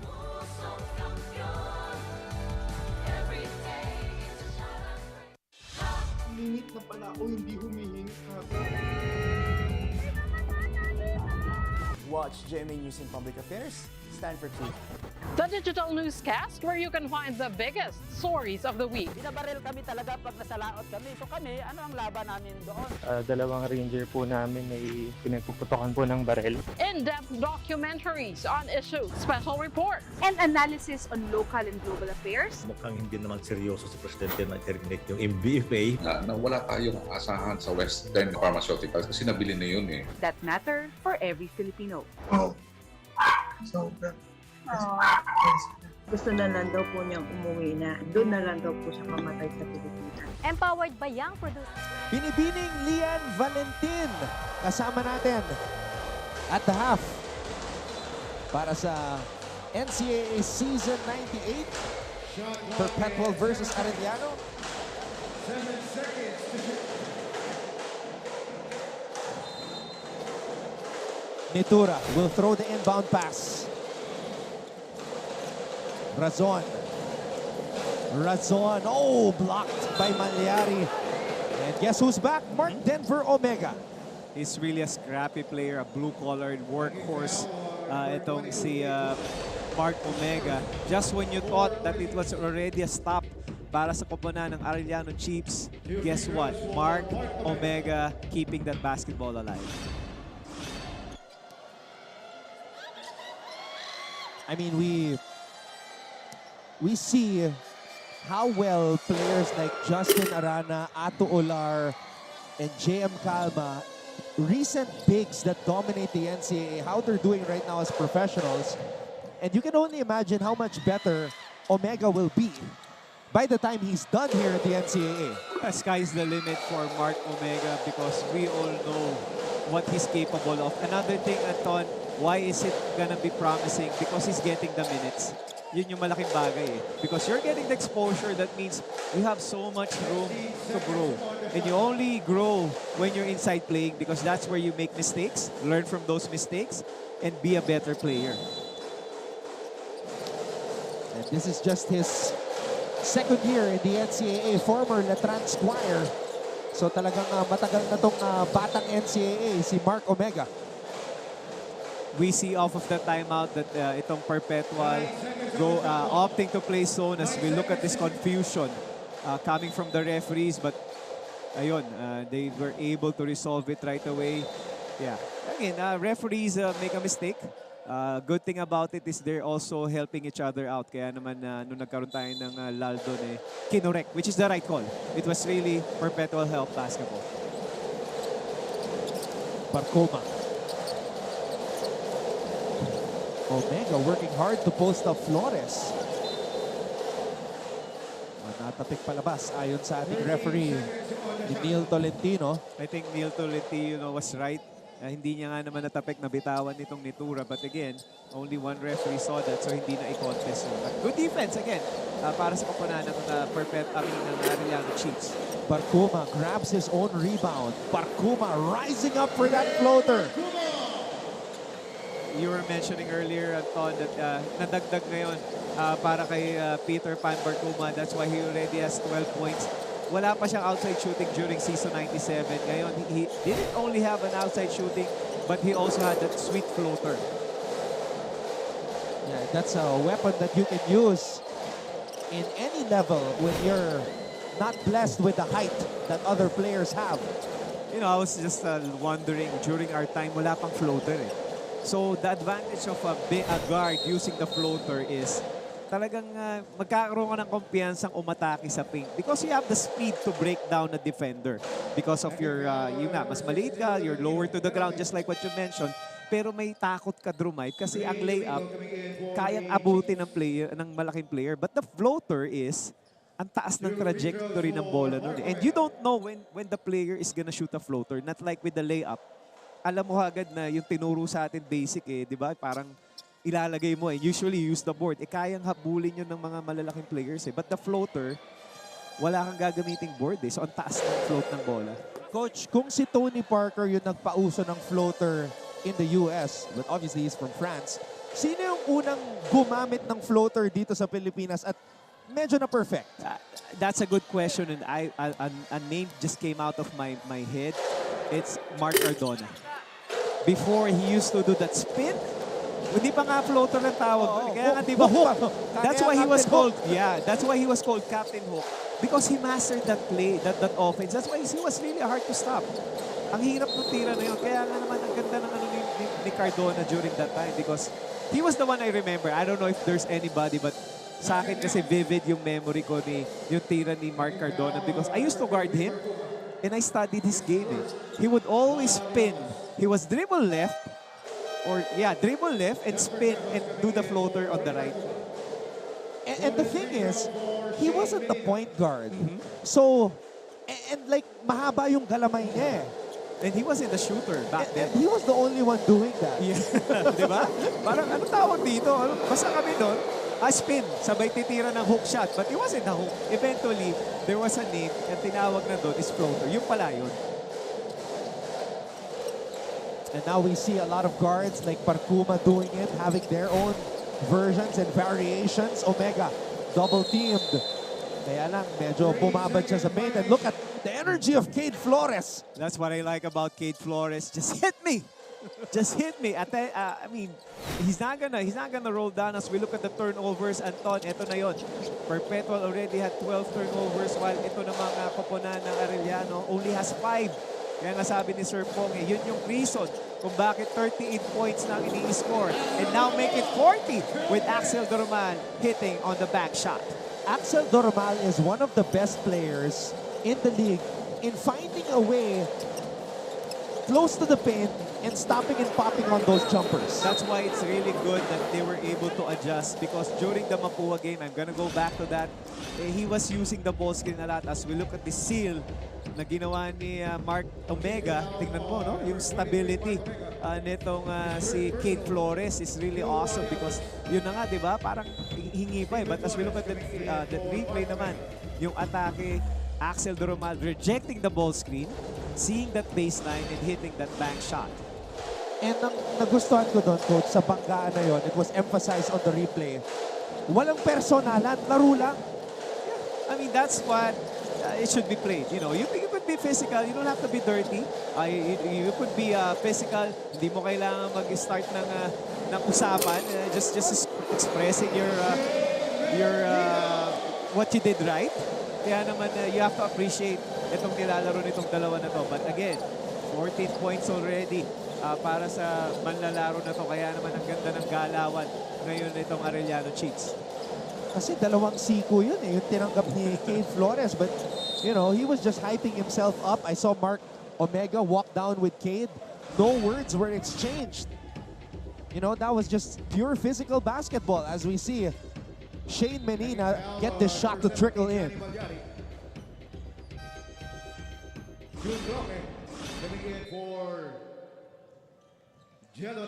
Roque, papalitan muna si Jello. Carlo Ferreras getting ready para bumalik sa ating laro.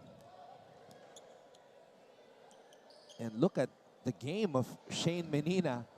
This is what I'm saying, na itong laro na to, parang showcase na lang eh. Para kina Shane Menina, kina Jeff Egan. Kind of like a victory lap for guys who are approaching the finish line. They want to leave a lasting impression for coaches who are possibly watching this game to remind them that, hey, these guys are ready to take their acts to the next level. Yeah, that's a good opportunity for these players. I mean, you gotta love also the coaches that are giving these players a chance. Kumbaga, ito na nga yung sinasabi mo. But on the flip side naman, Anton, ito rin yung opportunity mo to give chance naman to the players that you rarely used at the start of the season because, again, it's already a preparation for season 99 for both of these teams. And what a year it's been, Coach. This is the first time in NCAA history that we had 2 basketball seasons in the same year. Yes. I mean, making up for lost time. Kasi nga naman, we were on lockdown for a year and a half. We've thought that it's not gonna end. So it's really nice to see these players, the fans especially, Anton. We covered games during season 97 na tayo lang yun nandun. Dinig na dinig natin pag nag-aasara yung mga player. Kaya ang daming technical nung time na yun, Anton. Why? Because yung reaction ng mga players being magnified because there were no fans listening. I remember, Coach, we were covering that game when we first opened up the Phil Oil Eco Oil Center to fans. And it was a surreal feeling, di ba? Parang, wow, ito pala yung nagagawa ng fans. Just like now, after that Ferreras 3, naririnig mo sabay na sabay eh. Parang you long for that sound. Parang hindi mo tuloy as a commentator and an analyst, parang hindi mo mabigyan ng buhay yung sinasabi mo because there's no background noise. Meanwhile, Axel Doramal.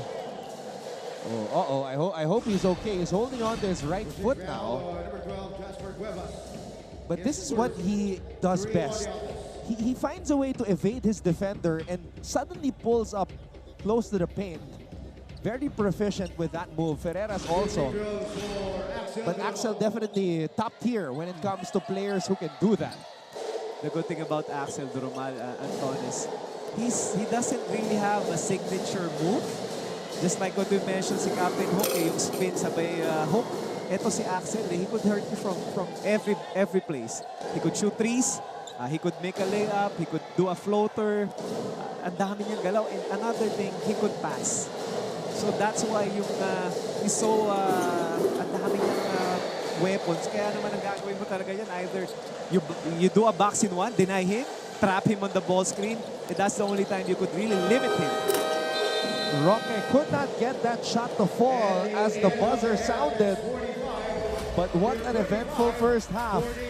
Arellano decided to wake up today and play basketball at a high level. Kaya naman nauuna sina Axel Doramal at ang Chiefs dito sa laban na to kontra kina Ray, Joey Barcuma. But Barcuma, look at him fly. Float this one up, touch the sky. Goes Cholo Martin scratching his head, trying to figure out how to stop this guy. Arellano leads Perpetual 45-35 at the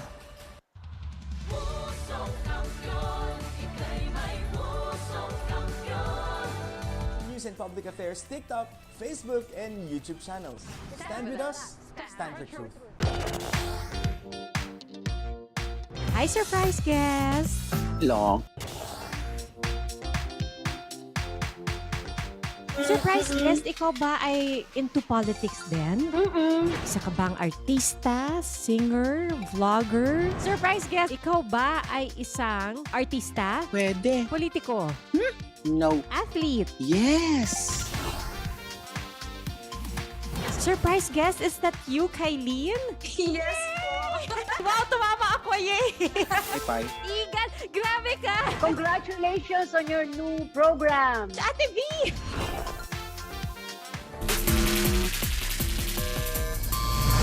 Tumatakbo, Toby Agustin all the way! Mga kapuso, konti na lang at makakarating na tayo sa Final Four. Pero bago yon, balikan muna natin ang isa na namang maaksyong linggo ng NCAA Season 98 Men's Basketball. Nagsimula tayo sa ating Game of the Week kung saan nanalo ang JRU kontra sa EAC sa pamamagitan ng isang buzzer-beating game winner mula kay AJ Miranda. For the win! Yes! Final score 61-60 in favor of JRU. Nanalo rin sa Biyernes na yon ang San Sebastian laban sa Arellano. Nagtapos ang laro sa score na 71-66 at si Kenneth Villapando ang kinilala bilang player of the game dahil sa kanyang 15 points, 7 rebounds at 2 steals. Villapando sees it. Villapando attacks, hangs in the air, gets that one to go down. Nung Sabado naman, tinalo ng LPU ang Perpetual 86-82 sa pangunguna ni Ato Barba na gumawa ng 20 puntos. Binigay kay Barba. Barba, quick trigger. Back-to-back triples. At sa pangalawang laro, pinatunayan ng Letran Knights na sila pa rin ang team to beat matapos nilang walisin ang season series laban sa Benil Blazers gawa ng kanilang 74-66 second round win. Dahil sa tagumpay na ito, naagaw ng Letran ng unang pwesto sa team standings. Oh, it ends up with Paraiso. Racing for three. Kaboom! Our Sunday game saw Sunbeta survive San Sebastian in overtime 82-79. It was the 5th overtime game of the tournament. Alfaro for three. Kaboom! Following that contest, Arellano defeated JRU 62-52 behind the steadiness of combo guard Axel Dormal, who finished with a game-high 17 markers. Tunisia scores there. Yan ang kailangan gawin ng Arellano to break that press and that trapping defense. On Tuesday, EAC notched their second win of Season 98 at the expense of Perpetual as they won 59-53. In 42 seconds, at yun yung layup ni Macbaloa. Tolentino! With a crucial basket. And in the game that followed, due to an unfortunate incident involving JRU forward John Amores, the game was stopped with 3 minutes and 22 seconds remaining in the fourth quarter as the Benil Blazers were declared winners with the score at 71-51. At nung Miyerkules, nagpatuloy ang hot streak ng Mapua matapos nila talunin ang Arellano 67-47. Tumatakbo, Toby Agustin all the way! Habang dinaig ng LPU ang San Beda 81-80 dahil sa isang game-winning basket mula kay Omar Larupay. Navarro feeding Larupay. Larupay for the lead! Yes! LPU is back on top! What a play after the timeout for Coach Gilbert Manabanan. Ayan po mga kapuso ang mga nangyari nitong nakaraang linggo sa men's basketball tournament. Nood lang kayo sa GTV sapagkat patungo na tayo sa Final Four ng NCAA Season 98. Gets that one to go down. Tuloy-tuloy ang kwentuhan at kasiyahan. Diretso sa pagbisita ng mga paboritong tambayan. Lahat ng NCAA schools ating pinupuntahan. At sa inyong favorite athletes nakikipagkulitan. Ito ang Bolahan! Totoo to! Hindi namin kayo pinabala!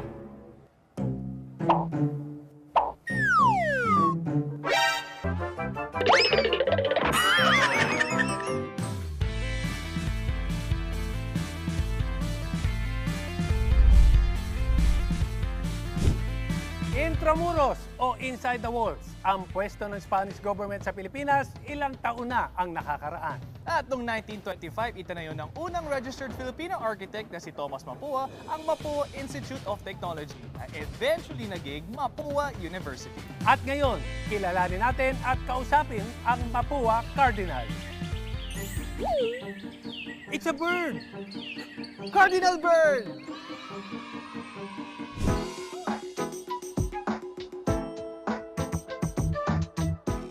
Kasama natin ngayon ang Mapua Cardinals dito sa tinatawag nilang tambayan. Okay. Ngayon, Mapua University or MU? Ang una kong tanong, may ka-MU ba kayo dito? Ayan. Laglagan. Sa school nyo. Si Meron Bido, ba? marami. Yun. Ano, Bido? Meron. Ayun! Yan ang gusto ko. Yan ang gusto ko. Yan! So, ka-MU mo dito sa school. Ano ba, MU is, sabihin nun is mag-un, right? Mutual understanding. So, sa iba, wala na. Wala na. Sige. Sa Mapua, Mapua lang daw. Loyal. Kasi magkakalapit kayo rito, LPU sa Letron. Hindi ka sumisegue doon. Pag nahilo na ako si Seth. Ito naman, ano naman ang mga bonding moments nyo as a team? Bumibili kami ng mango graham. Uy, mango graham. So yun talaga yung tambayan nyo dito? Sa dorm namin, pag nagkukulitan, lalo na pag may nagsishower, tapos yung towel itatago, tapos biglang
Coach Topex Robinson and I were just talking about how lucky we have been to have witnessed 2 basketball tournaments in the same year in the NCAA. But, you know, we have to get ready for the cheerleading competition. Nakikita ko na yung Altas Perp squad nagpa-practice, yung Arellano Chiefs squad. But, you know, we have to take care of business and break down the numbers here for this basketball game between Perpetual and Arellano. Arellano Chiefs really playing good basketball together, Anton, with the stats right now. What's really good for them right now is they've been consistent with their output. They were able to score 45 points in one half, so that's good for them. They're sharing the ball with 12 assists. Another thing is they're forcing itong Perpetual to already 12 turnovers. And not only that, they were able to score 14 points off of those turnovers. So those are easy baskets if you're gonna consider, because again, walang masyadong defender doon, Anton. That's why ito nga namang game natin, Arellano Chiefs leading the game with 10 points. Ayan po, the Altas Perp squad. Yung gabi-gabi nag-ensayo sa Perpetual Campus sa Las Piñas. Working very hard as we take a look at some of the eventful plays na nangyari in the first half. And you gotta love the support from the fellow students of Ray Joey Barcuma. He's giving them a show. Something to really look forward to, the way not only Peter Pan Barcuma but Jello Rason talking about Ferreras, giving them good numbers, giving them a good account of themselves. That's why it's really been also nice to watch itong kumpanan ni Coach Mike Sagigin. But talking about the Arellano Chiefs, the big three of this team, Shane Menina, Axel Doromal, at si Kate Flores. While we see this easy breakaway layup coming from a stop, coming from itong si Menina, with Kate Flores. Solid at the start of the ball game, Anton. Alam mo, Coach, sabihin ko sa'yo, yung Arellano, pag maganda ang gising nila, sobrang hirap talunin. Because there are days where they're really playing well dahil yun nga, maganda ang gising. Pero may mga games na, just like their last game against Mapua, na parang hindi mo alam kung bakit lethargic yung galawan nila eh. Yeah, it's really about what Julia mentioned about connection. This team is pretty much connected in this ball game, Anton, because those 3 players that we've talked about are giving in the numbers. Shane Menina, 14 points. Axel Doromal with 10. Kate Flores with 7. Not only the 7 points of Kate, Anton, but the defensive tenacity that he brings in, because we were talking about earlier, itong Perpetual is gonna come out with the big three. The big three guys of them dominating the paint, but so far we're not seeing it. Now talking about Coach Top Picks, go with the flow. The defense of Arellano is stopping Perpetual to really execute well from their offense. That's why ang laki na ng turnovers nila. They already had 12 turnovers. While Haiti Smite they're still winning rebounds with 26 rebounds because of those big three. And the assist, Anton, is really something alarming. I'm sure Coach Mike Sagigin would talk about, because after averaging 27 assists in their last 2 games, they only have 8 assists. While ito namang koponan ng Arellano, stop and score. They forced Perpetual to 12 turnovers. They scored 14 points off of those turnovers. Time to shine. A lot of guys are showing a lot of support besides the big three that we were talking about. Daniel Malrali was solid. Wilmar Aftana is solid also. No downtime. 2 quarters, Anton. They've been consistent with their scoring. Ito na nga, yung sinabi ko kanina. Close to the finish line, 2 graduating players, Jeff Egan and Shane Menina. Menina, I'll tell you, his season high this year is 15 points. So, you know, he's definitely going to surpass that. I don't think he's gonna go 0 just like Jeff Egan in this second half. And you said time to shine. I noticed jersey number 1 from Arellano, di masyado naglalaro to. Si Ray Christian Domingo, a rookie. Wow. Again, an opportunity if you're Domingo, because binigyan ka ng chance. Kailangan talaga. It doesn't have to be scoring, Anton. When you say time to shine, you could do something that the other players that they have wouldn't do. That's defense. You have to go for the rebounds. You have to go grab that loose ball, you know, or pass that shot. While ito namang may tira sa labas. Domingo has only played in 7 games this season for Arellano, averaging just 6 minutes per outing, Coach Topex. So that's a big gamble on the part of Coach Cholo, but this is what this season is all about. Sinabi nga natin, it's either gonna give a graduating player like Shane Menina more time, or you're gonna start giving a young player an opportunity to see the floor in this ball game. Tubong Pasig itong si Domingo. This is his first season in the NCAA. Ferreras. Oh, that's a moving screen called on Abyss. That was a big gamble on Abyss, because itong si Shane Menina, being the veteran, he went under that ball screen. And when he saw contact at hindi pa established a position, itong si Abyss he dove for that and got the call. Let's get an update on the Perpetual side with Avia Zunic. Kala ko ba win every day? Ito agad ang bungad ni Coach Mike Sagigin sa kanyang koponan pagpasok sa dugout. Not satisfied with what he is seeing. Tanong ni Coach Mike kung bakit, kung kailan naman daw sila kumpleto, tsaka pa daw sila lalambot-lambot sa loob ng court. For the remaining 2 quarters of the game, asahan daw natin na all-out na ang Perpetual Altas, and they will play like this is their last game, concentrating on their offense to be more fast-paced and more effort on their defense. Back to the panel. Yeah, right now, mas lamang pagdating sa effort itong Arellano as we see JP Boral pivot, rise up and shoot. Yep, that's a promising player itong si JP Boral. But talking about the defense that Arellano did there, a big gamble on Boral on that play, and they made him pay with that easy gimme to the basket. Ayan o, from the elbow, reverse pivot. Sophomore, JP Boral. Menina. Almost a season high right there. Barcuma lead pass for Ferreras. Touchdown. Finally, scoring off a stop itong koponan ng Arellano. Itong Perpetual help Altas. After that shot by Shane Menina, nobody was there to stop the transition for the Altas.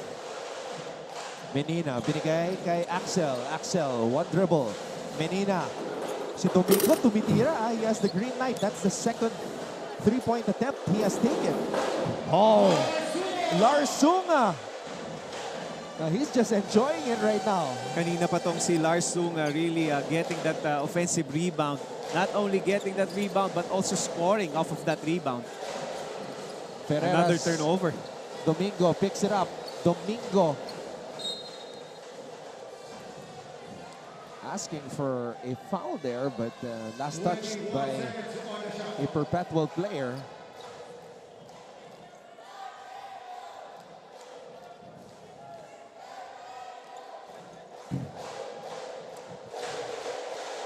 Alright, makibalita naman tayo sa Arellano side as we go to Julia Ong. Being complacent for the last 2 quarters of the game ay maiwasan na daw sana. The past few games daw kasi ito ang nagiging problema ng Arellano Chiefs. In the dugout, si Daniel Cagliari ang nag-initiate to tell his teammates not to relax dahil mahaba pa nga daw ang laro.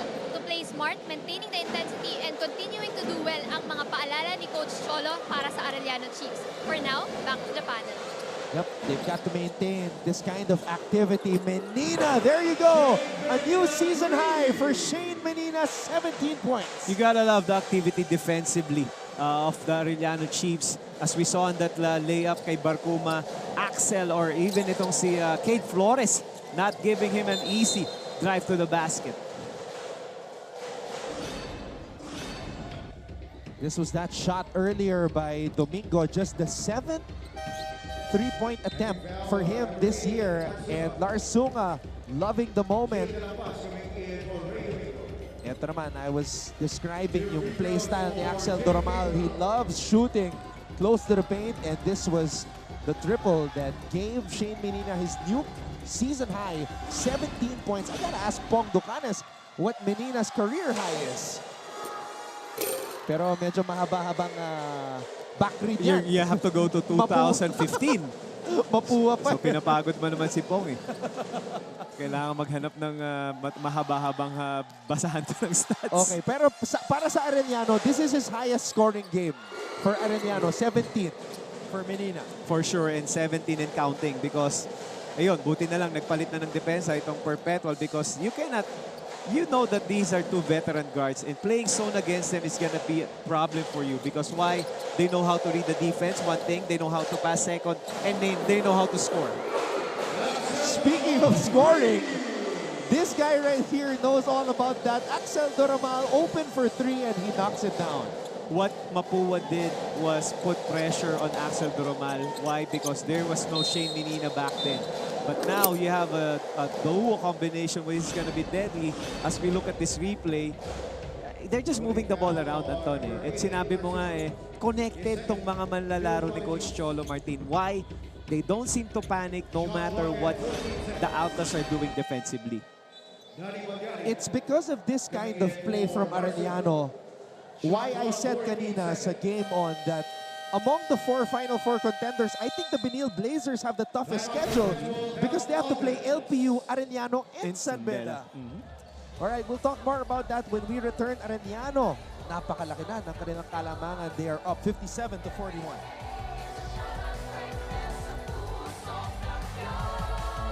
Susulan ng bilis at tugatog ng husay. Pang ipagdiwang ang kadakilaan. Kadakilaang nakuluklok sa bawat isa sa atin. Maniwala sa sarili sa harap ng pagdududa. Maghangad ng ikabubuti ng nakakarami. Kumilos ng tapat. Kumilos ng may layunin. Kumilos para maging pinakamahusay na bersyon ng iyong sarili.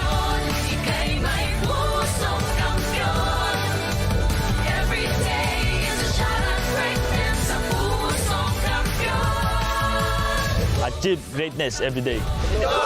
NCAA Season 19! Catch all the action live Tuesdays, Wednesdays, Fridays through Sundays, 12 noon on GTV. Last couple of games in the collegiate level for Jeff Egan. And this was what happened in their last game against JRU. 14 points for Jeff. It was his best game this season. He's been dealing with an Achilles injury on both his feet. The challenge ngayon for Jeff Egan, he's still getting the minutes, but we're not seeing any production because he has 0 points in this ball game. Kaya naman malaking bagay ito para sa kupunan ng Perpetual Altas not to get anything from your seasoned veteran in Jeff Egan. Axel Doramal, weight room against Barcuma. Axel Doramal! Wow! Upper body strength. No, you gotta be kidding me. I mean, he doesn't see the guy behind him. What he saw and what he put so much attention was on Peter Pan Barcuma. And then itong si Ferreras, bigla na lang lumabas from behind. He didn't even saw that.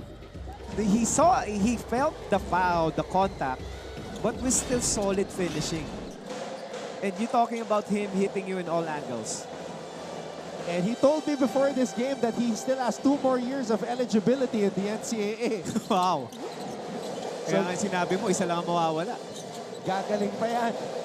And he's already one of the top 5 scorers here in the league. Who does Axel Doromal remind you of, Coach Topex? Ang naisip ko si Pinto eh. You know, a stocky guard. Although mas batak si Pinto eh. Well, also itong si Doromal kasi, he could shoot from everywhere eh. Ang dami niyang galaw eh. So medyo mahirap i-compare. Not even a Gio Halalon because Gio Halalon was pretty much like a Peter Pan Barcuma noong time na yun. So medyo he's really a different breed itong si Axel Doromal. Gio Halalon. That guy was in a class of his own when he was here in the NCAA. He was a nugget, you know. Solid eh. Solid talaga. Solid. He has the confidence. He was really defensively. He brings a lot of energy.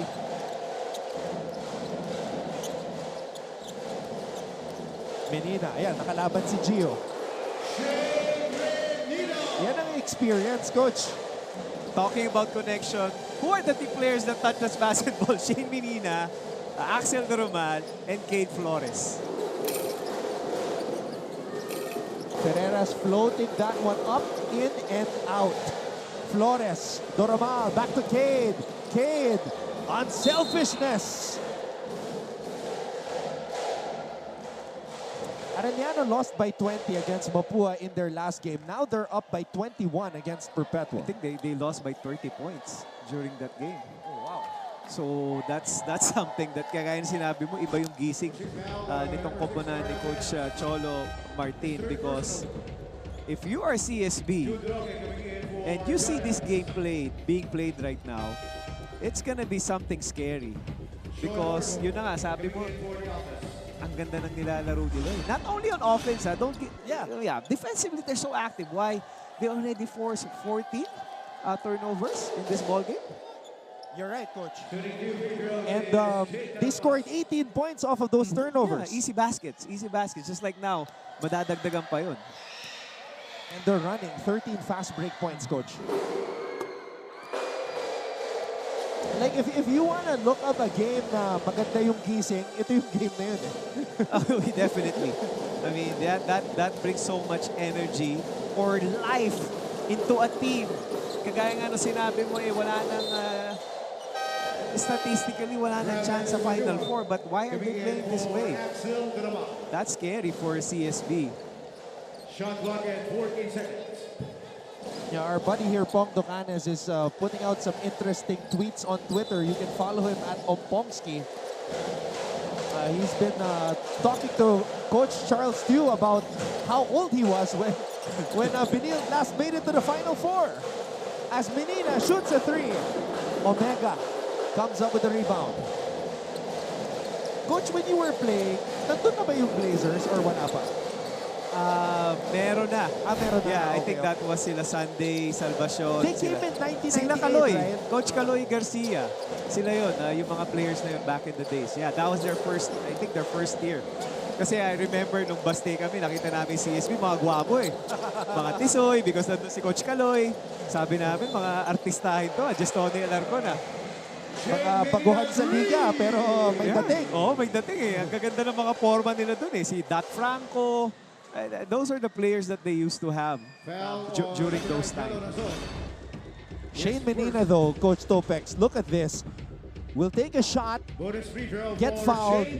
He's falling down as he looks at the ball, go through the net. A chance for a rare 4-point play. And solid numbers coming from Shane Menina. Just try to imagine, Anton, if they were this type consistently during the early stages of our season, they could have, end up differently because they have the capabilities offensively, but defensively also.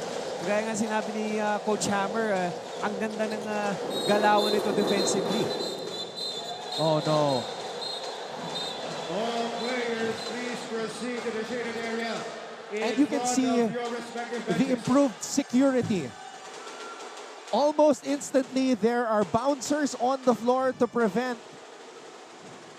And you also have to like the coaches. They were the ones now telling these players to stay on your ground because, again, you know the ramifications of whichever happens. But again, that's the physicality. We were talking about earlier, Anton, the way these two players are slugging it out.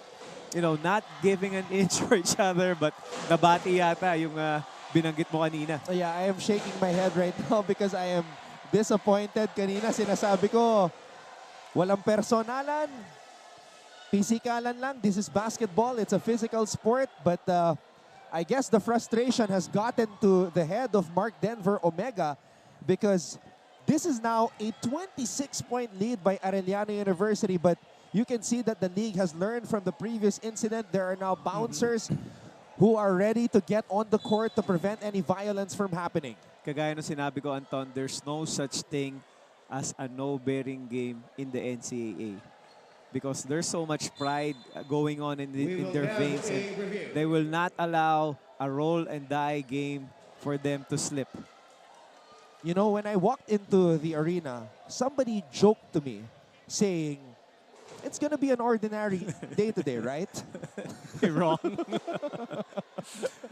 But you gotta love the way the security was put up. Yes. Even the coaches, even you see there, Sir Gusi is already stepping down on the court, making sure nga naman, reminding his players to really control it. You'll see Sir Dax Castellano here, making sure even if it's not his team, he's already on top of the situation. So, natuturuan talaga because of that incident. Because at the end of the day, Anton, you're not only representing Perpetual, you're not only representing Arellano, but you're representing the NCAA at its finest.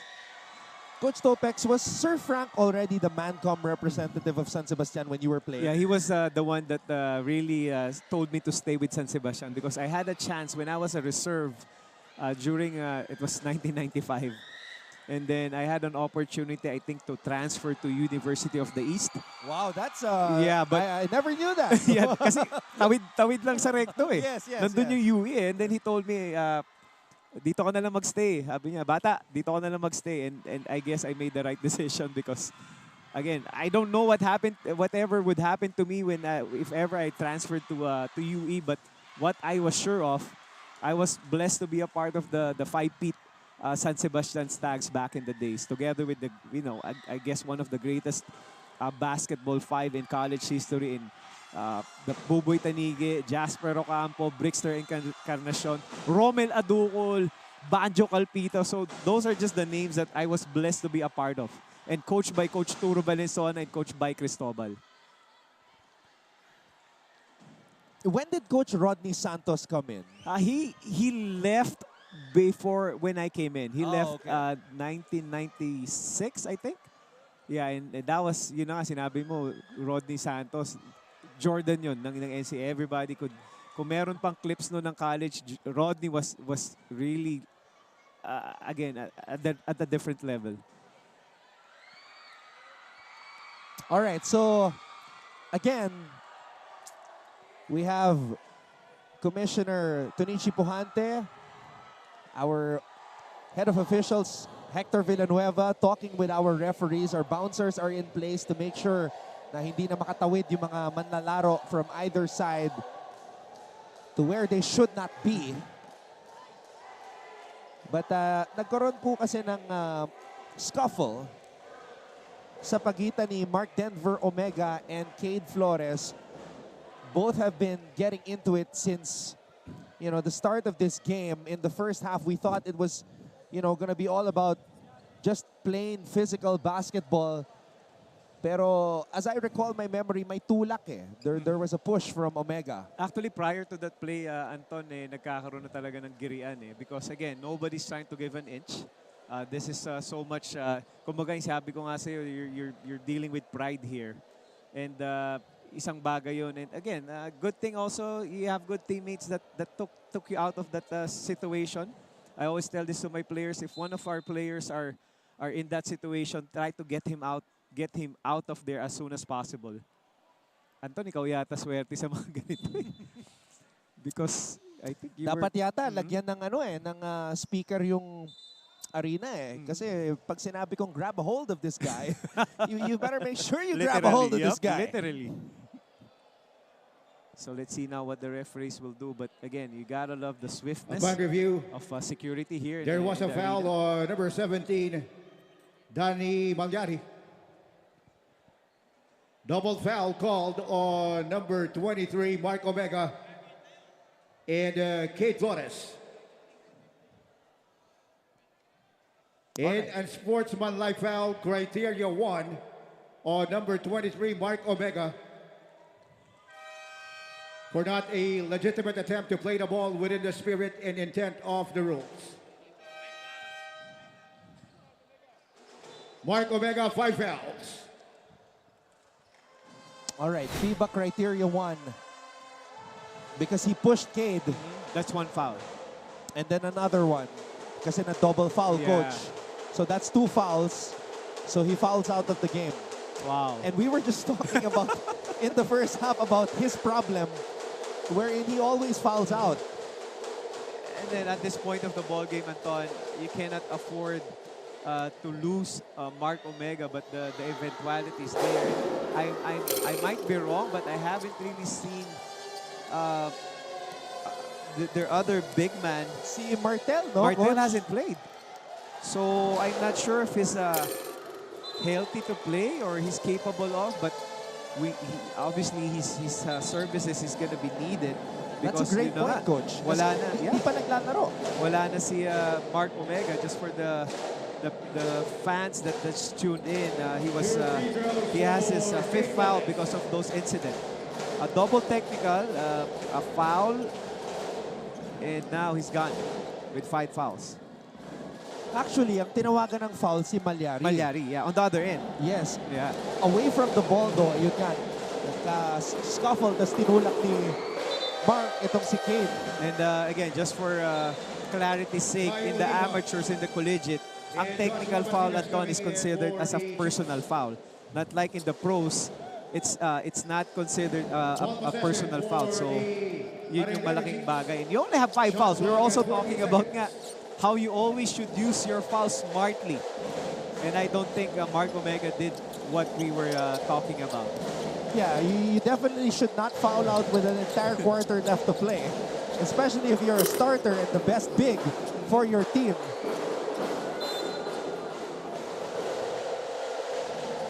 Shot clock at 14 seconds. Kung napapansin po ninyo on the upper side of your screens, may mga nakaitim. Ayan na po yung added security dito sa NCAA. Barcuma drawing a foul as he went up for that shot. Again, just to go on to the topic, Anton. Ito na kasi yung home stretch ng ating season. And yun na nga, ang laking bagay nun ng mga ganong klaseng interactions. Kaya naman dito sa ating timeout, let's see what Coach Chol and Coach Mike would do when we go back.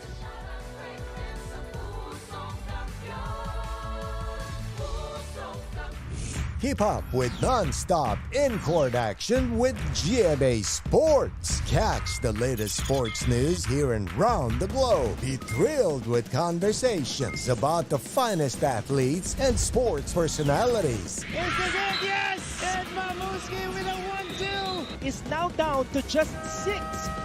And never miss a beat on the latest hard-court drama. We'll bring you stories behind each point and victory, one play at a time. Follow our official social media handles for your daily fix of hype and adrenaline. Online, GMA Sports. Pusong kampiyon. Tayo'y may pusong kampiyon. There's no stopping it. You know, there is a battle going on the hard court, pero mainit din yung labanan sa stands eh. Talaga namang yun na nga sinasabi natin eh. Talagang ang laki talaga ng resulta para sa kumanang isa is uuwi sa Las Piñas. Na syempre they wanna come out there with something to positive to talk about eh. Well, ito namang Arellano Chiefs, kahit malapit lang sila dito sa arena, obviously, they still want to get in that winning ways. Yeah, wala silang pakialam sa score. That's what some of them doesn't even know what's happening. Basta pag nakita nila nakashoot, naka-block, sigawan sila eh.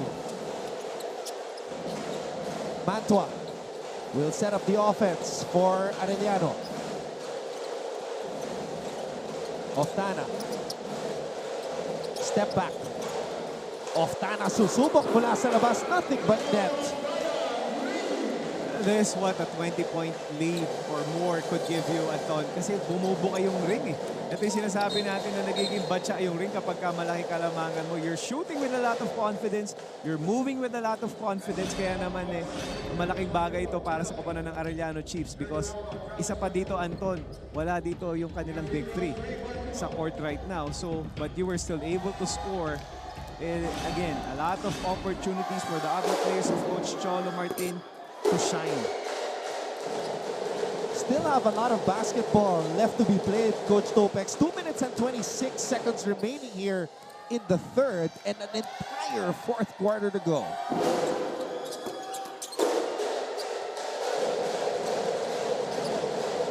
Arellano woke up feeling dangerous. 6-9 win-loss record. Perpetual actually sitting at 5th place right now, 7-9, but they've got to make something happen here. Orgo susubok mula sa labas, sumobra. Razon gives it to Joey. Barkuman, no look pass, and he throws it to one of our staff and not a teammate. That's already the 15th turnover for the Perpetual Altas. While ito namang Arellano Chiefs, Anton, coming from a 25 turnover ball game against Mapua Cardinals, now only has 7 turnovers with 1 minute and 52 seconds left in the third quarter. So, yun ang sinabi mo, yung ganda ng gising ng mga manlalaro ni Coach Cholo Martin. 23 points, Coach, for Shane Menina. He has set the tone for his ball club. Shane Menina, really a bright spot para sa koponan ni Coach Cholo Martin. And we were talking about the turnovers. Nakaka-18 points na itong Arellano. Galing doon sa 15 turnovers ng Perpetual Altas. At ito, malinaw to, Coach, tinulak ni Joey, si Travis. Part of, trying to get extra aggressive dahil sila yung naghahabol. And you do too much when you want to get back in the game so bad. Pero yung ginawa ni Joey, ginawa din ni Travis. Dito kay Sean Orgo.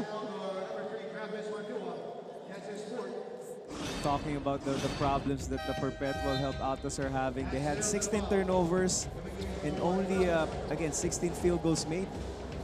So, again, that's a big number that you have to come up with. Kaya naman ang laki na masyado ng kalamangan nitong koponan ng Arellano Chiefs at binalik na ni Coach Cholo Martin si Axel Doromal. Abis is blocked. Wow, so even a player as effective as Abis getting neutralized by Arellano. Doromal. Axel Doromal. Oh, that's traveling on Axel.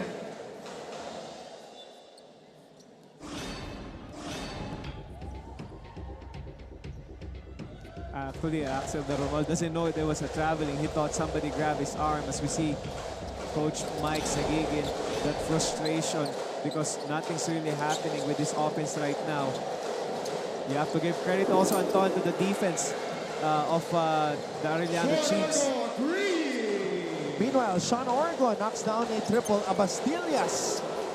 Wow. Making that sidestep look easy. And the problem there, Anton, is you just made the three.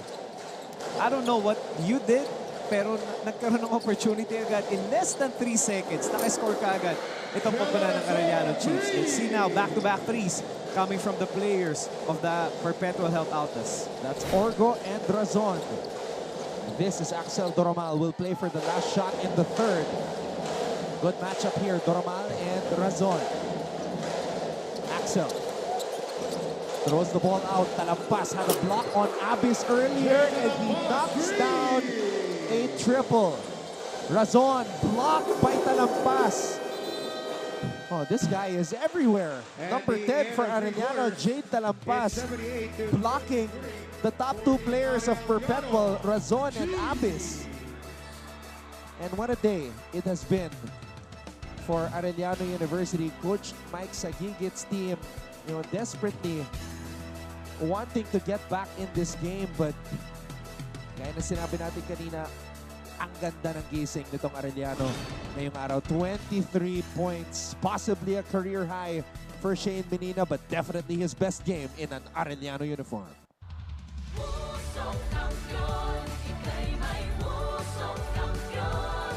Pusong kampiyon! Tayo'y may pusong kampiyon! There's no stopping us from getting the latest news and catching every nerve-wracking moment of the NCAA games. Pumunta na sa official NCAA website, gmanetwork.com/NCAA at i-download ang official NCAA app para sa latest updates, full game videos at team rosters and box scores. Walang iwanan online sa Season 98 ng NCAA. Achieve greatness every day. The players to watch and the teams to beat. Get ready because your favorite hardcore heroes are here.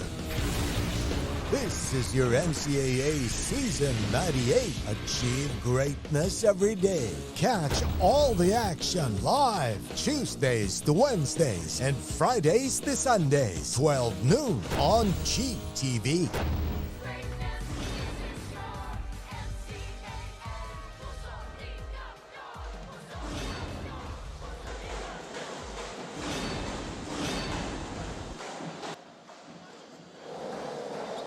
We are ready for the fourth quarter of this matchup between Perpetual and Arellano. Maraming salamat mga kapuso sa inyong pagtutok at Ton Ross together with Coach Topex Robinson, and we also have Avia Zunic and Julia Ong reporting for Perpetual and Arellano respectively. Well, talking about the numbers of nitong si Shane Menina, Pong Ducanes just gave us this note that he at least assisted on 37 of the 78 points. So besides his scoring, talaga namang he really is, kumbaga, he kept everybody alive. Kasi nga naman, you could just keep on shooting, jacking up shots. Kasi mainit ka, Anton eh. So I'm sure Coach Cholo Martin wouldn't mind you taking that shot, but you making sure that you get your teammates in the right frame of mind, involving them, kaya naman gumaganda rin defensively itong Arellano Chiefs. Talampas. Kai Oliva. Oliva to Oftana.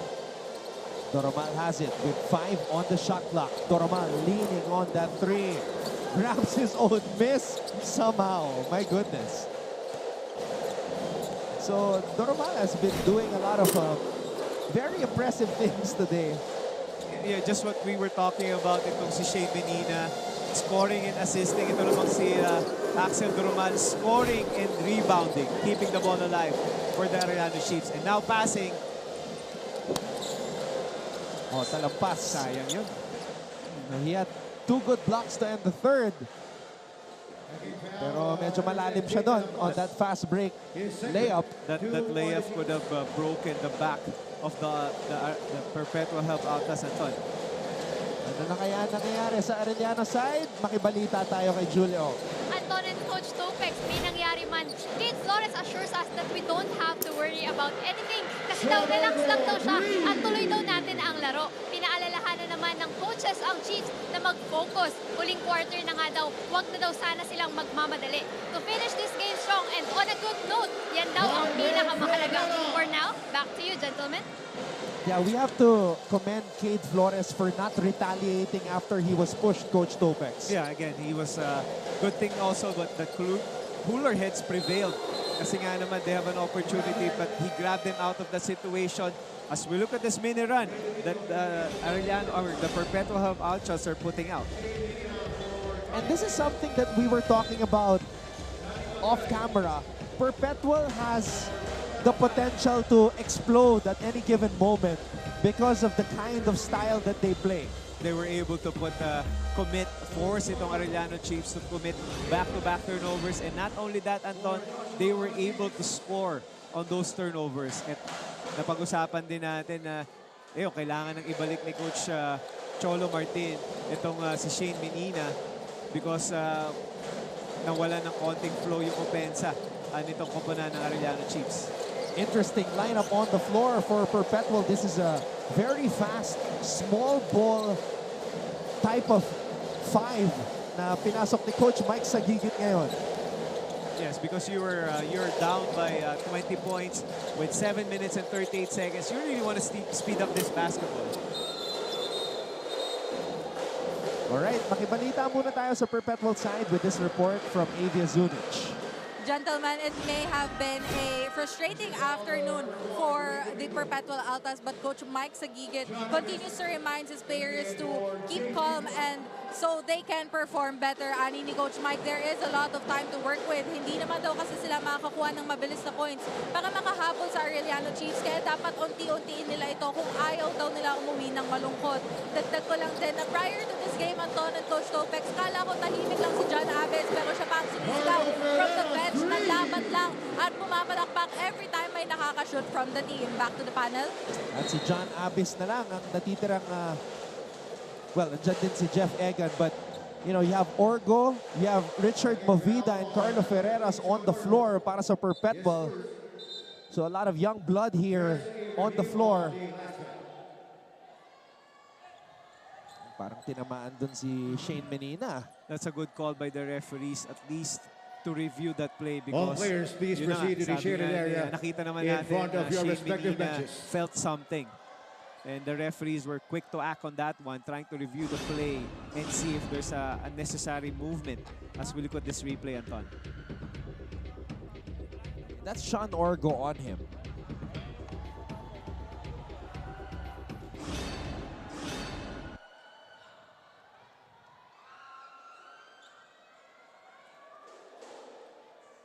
On that initial replay, malinaw na yung siko ni Orgo nasa nasa midsection itong si Shane Menina.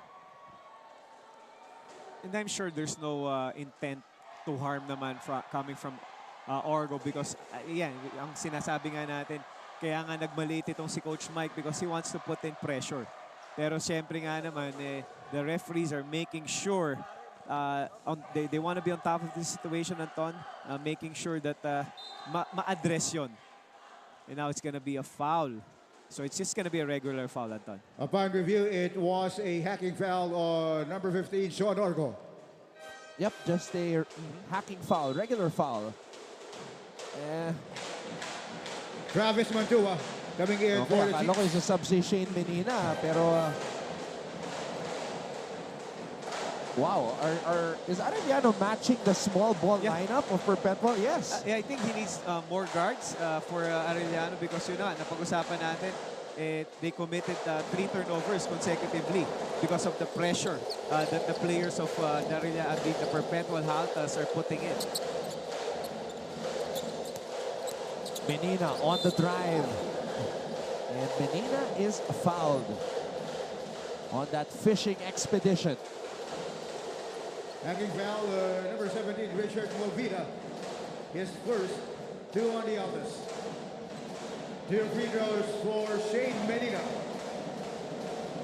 This is Menina's second trip to the free throw line. 2 for 2 today. 24 points for Daryl Shane Menina from the Queen City of the South, Cebu.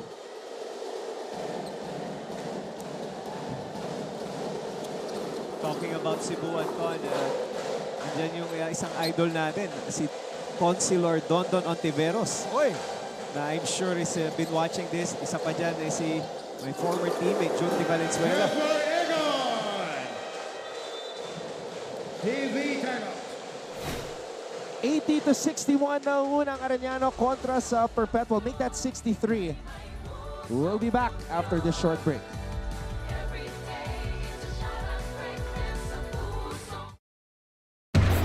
The players to watch and the teams to beat. Get ready because your favorite hardcore heroes are here. This is your NCAA Season 98. Achieve greatness every day. Catch all the action live Tuesdays to Wednesdays and Fridays to Sundays, 12 noon on GTV. Keep up with non-stop in-court action with GMA Sports. Catch the latest sports news here and round the globe. Be thrilled with conversations about the finest athletes and sports personnel.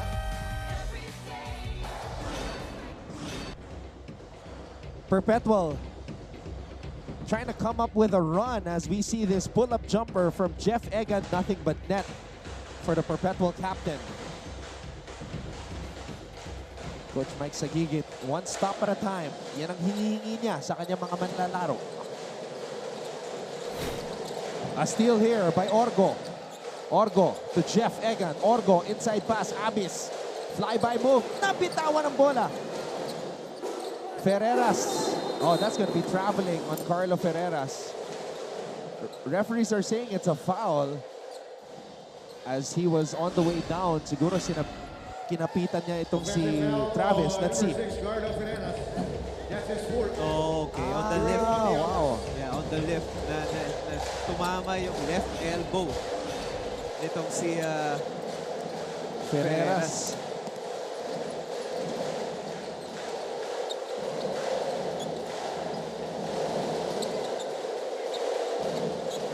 Mantua. Menina. Menina. Shoots a three. Movida comes up with the board. Jeff Egan. Ferreras titira mula sa labas. And Axel Dormal comes up with the board. You know, Anton, the unpredictability of the NCAA, itong Perpetual coming into this game, came from a 2-game winning streak. Kaya nga sinasabi natin that they're gaining for their third and they want to finish strong in the season ender. Orgo. Movida offensive rebound. Ferreras backs it home. Finally, an activity coming from the players of Coach Mike Sagigit. Not only picking up the energy defensively, but also being active, getting that extra possession.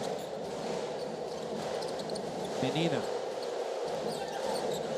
Menina. Big game for him, his best in an Arellano uniform. Stop and go. Axel Doramal, wow! Just when you thought that, again, that's going to be a stop for you if you're Perpetual Altas, Axel Doramal has other plans in mind, finishing off of that shot clock. Movida for three, in and out.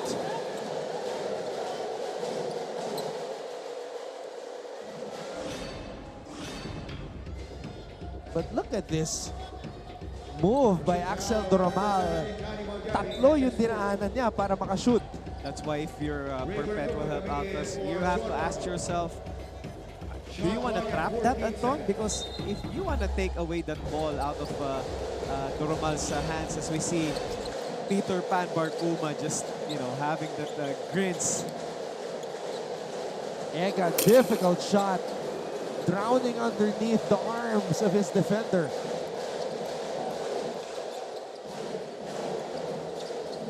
Menina.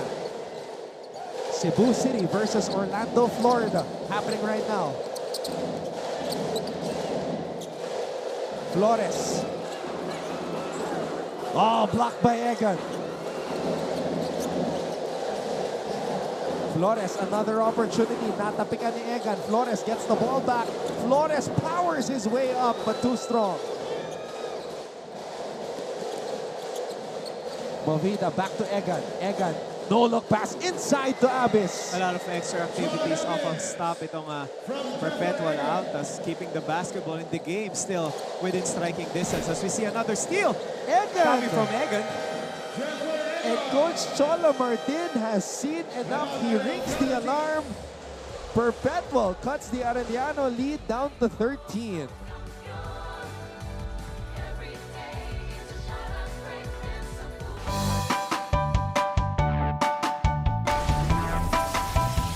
How's the first day back for everybody? It was great to see everyone. I think we were all happy to be back together.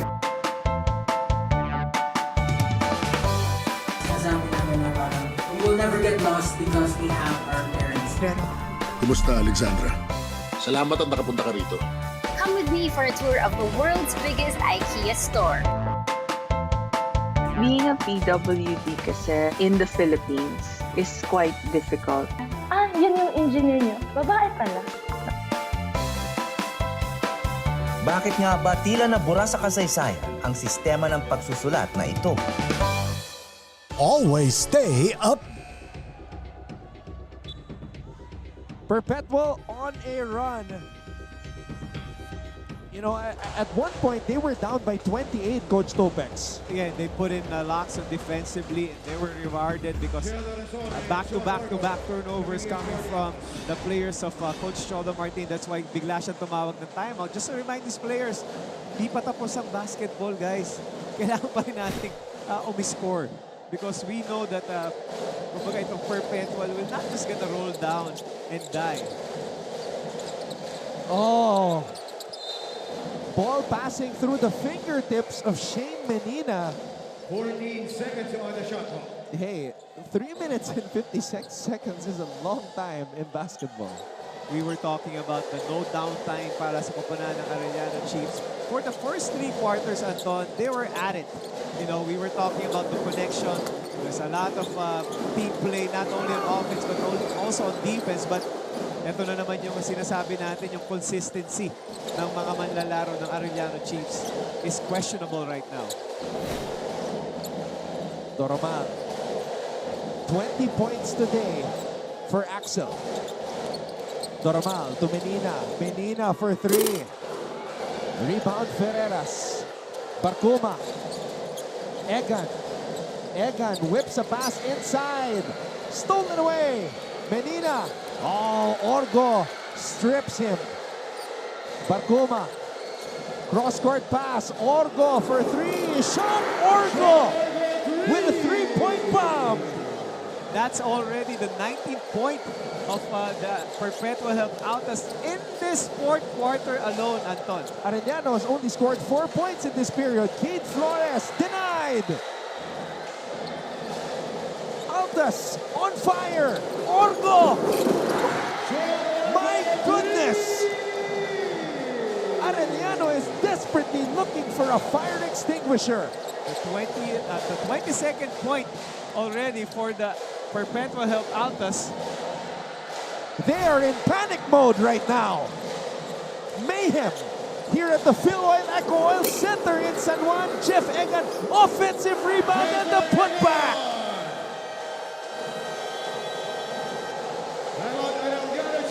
This is not over yet. Egan is huffing and puffing, but he is leaving it all out on the floor.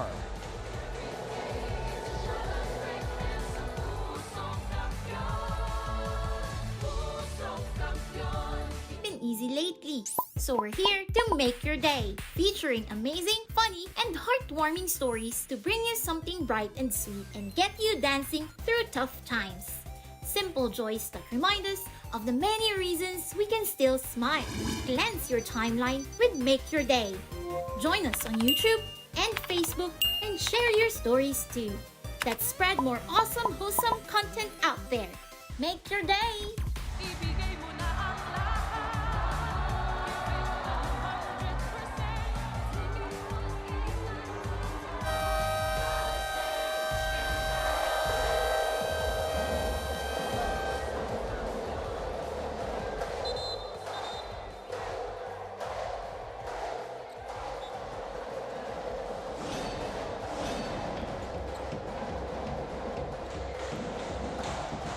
If Coach Mike Sagigit and the Perpetual Altas pull this off, this is going to be the biggest comeback story in Season 98, Coach Topex. Talking about comeback, this is what Pong Ducanis just gave us. Orgo, Ferreras, and Egan, 9, 7, and 6. While the rest of the Arellano Chiefs in this quarter, 4 points. Ferreras flying down the lane! Perpetual is unstoppable here in the fourth. 25 points coming from these 3 players, Aron, in the fourth quarter. Arellano desperately searching for answers.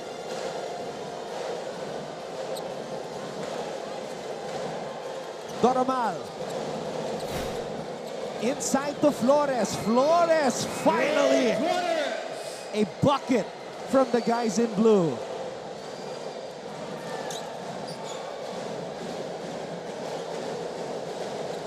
Egan. The Altas have worked so hard to fight back from a 28-point deficit, and they should not give up now after all the work they put in. Oliva to Menina.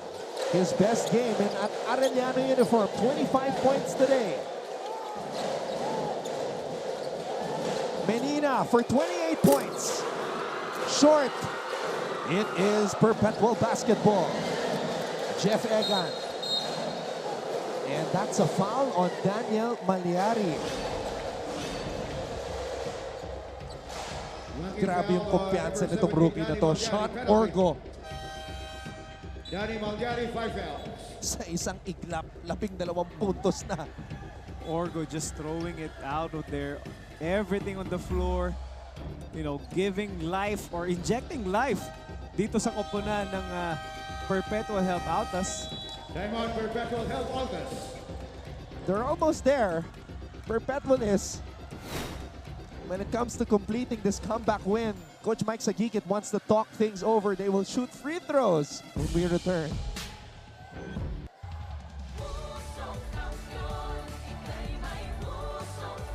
Mabilis magbago ang mundo at ang daming naiisip ng tao. Hatid ng Next Now ang latest sa science and technology, maging updated sa groundbreaking inventions. Hello there. At mga makabagong solusyon sa pang-araw-araw nating pamumuhay. Actually creates a huge impact. Tunghayan ang episodes online dahil sa GMA News and Public Affairs Digital. We show you what's next now.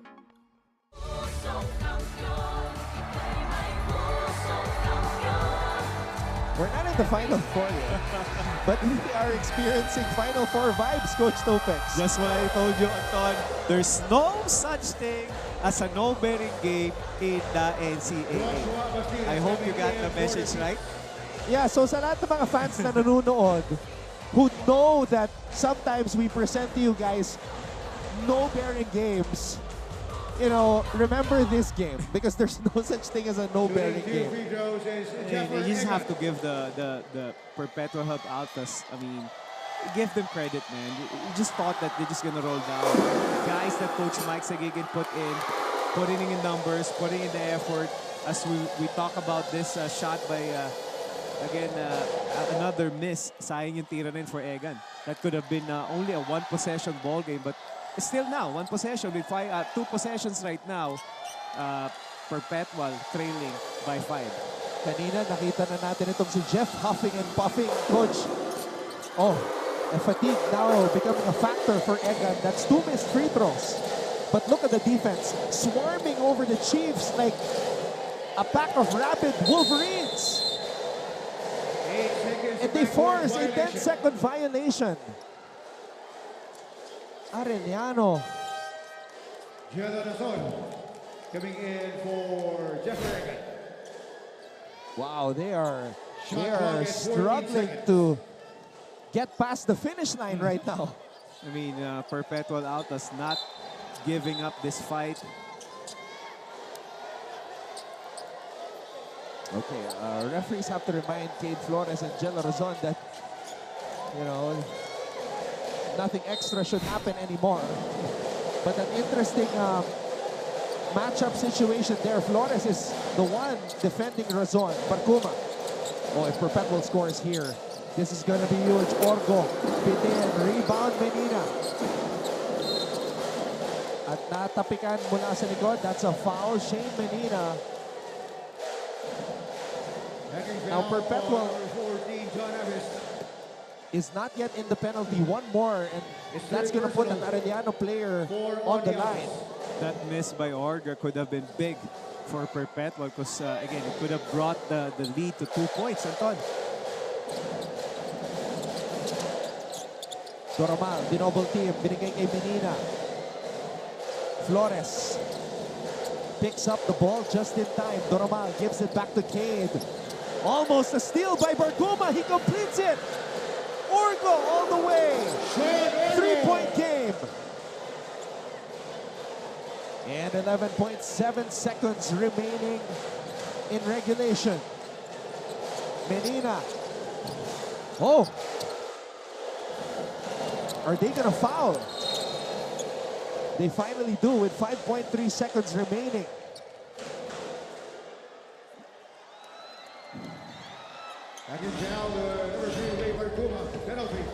Ito yung huling agaw. Natapikan ni Orgo si Flores mula sa likod and it led to this lay-in.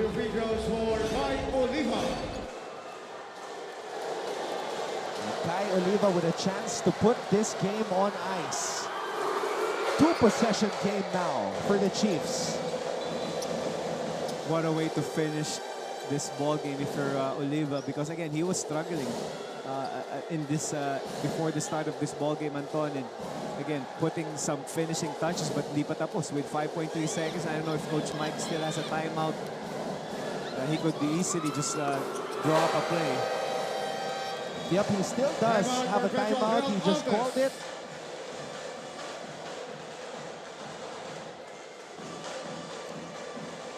Talking about the stats, Anton, as we look at this timeout, Perpetual was 11 of 23 from the free throw line, just like what Pong said, and you're only trailing by 5 points. And you want to talk about the wasted opportunity that could have been otherwise. As we see the remaining games para sa koponan ng Perpetual Help Altas, it's gonna be San Sebastian Golden Stags on the 18th. Ito na yung kanilang kahuli-hulihang laro, Anton. And if you're Coach Mike Sagigit, your team put up so much effort. You want to win that game against San Sebastian. Ito namang Arellano, they have to play the Benil Blazers, and we were just talking about how dangerous Arellano is, especially if they wake up like this again on November 20. Waking up like that is one thing. Finishing like this is another. Because you could be up by 20 plus with at least one more quarter, and you started to slow down. And you know that, again, it's not just going to be easy. No such thing as an overbearing game. So, again, I hope this is going to be a learning experience para sa koponan ni Coach Cholo Martin. Yeah, I fear for the health of Coach Cholo Martin with games like this. When you think that you are safe, 28-point lead, and then the opponent makes a roaring comeback. Yeah, that's going to be, kumbaga para sa coach kasi, ito yung mga cardiac finishing. Medyo scary talaga. Movida loses control of the basketball. Razon was fouled as he went up for a shot. That's going to be 3 free throws. So let's say Jello makes the first 2. What do you do with the third free throw? Again, that's going to be a big question because with 0.8 of a second, I think you could still catch and shoot. Yun nga lang, ang tanong natin doon is, kung isi-shoot niya lang yung dalawa, you have to make a pass eh. Yeah, it's not a tip-in. It has to be a 3 kasi yeah, it has to be a 3. There's so, a review. I think what they're reviewing is either the time. And that's what Coach Mike is banking for, I think, time. Yeah, I think eto, at this point, yun yung mas importante. Because you know that there's already a foul. You know that you're already going to the free throw line. Ang question dito yung oras. Kasi nga naman tama eh. Pwedeng pagpito eh. The moment the foul was called, eto ngayon yung tinatanong ni Coach Mike. But based on what we're seeing right now, Anton, there should be 1 more second left. So it could be 1.8 or 1.5 or 1 second left. So that could be a different story, Anton. Man, on that replay, it looked like there were 2 seconds left. It looks like when the body touched Jello Razon, yun na nga 2 segundo pa eh. Is it the time, the shot, the call, or the time he landed? Official time remaining is 1.8 seconds. 1.8. So dinagdagan nga ng 1 more second, which is of the essence para sa koponan ng Perpetual. Now, if you're JB Moral coming in for Richard Movina. Perpetual intentionally misses, which is right now is a possibility because Razon right now hasn't shot a free throw, is 71% from the free throw line. But he's got to make the first 2, and that's the ball game. Yes, sir. Ito yung malaking bagay kasi nga naman, just like binigay sa atin ni Pong hindi pa tumitira ng free throw. So all of those explanations. Oo nga, no? Binigyan naman tayo ng time para mag-isip. Binigyan tayo ng trabaho to analyze the situation. But it was different. And Jello misses all 3 free throws.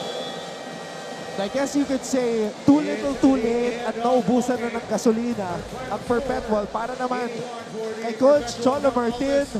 It started as a dream and then it turned into a nightmare. But now he nagising sa katotohanan ulit ang Arellano. Yes, that's a good wake-up call para sa koponan ng Arellano. Again, however ugly it is, a win is a win. You know, it's gonna hide away all the flaws that happened during the game.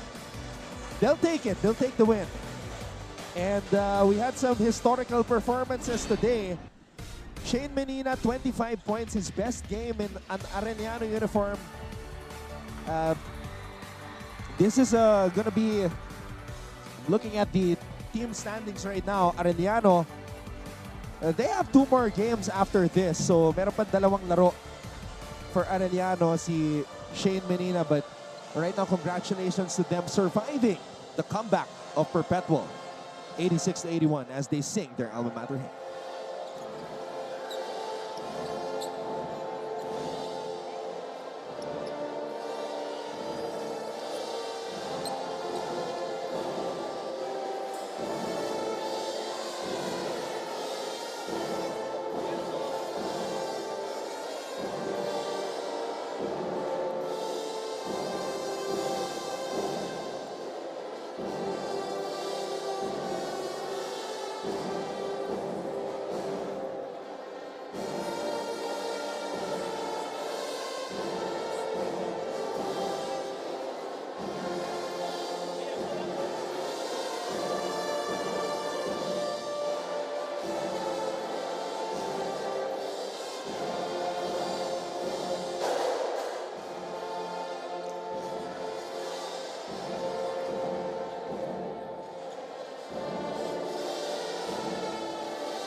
Mga kapuso, you just heard the alma mater hymns of both Perpetual and Arellano. Final score, 86-81. Tagumpay ang Chiefs kontra sa Altas. At sa aming pagbabalik, kakausapin namin ni Coach Topex Robinson, ang player of the game. 25 points today, Shane Menina, sa aming pagbabalik dito sa GTV.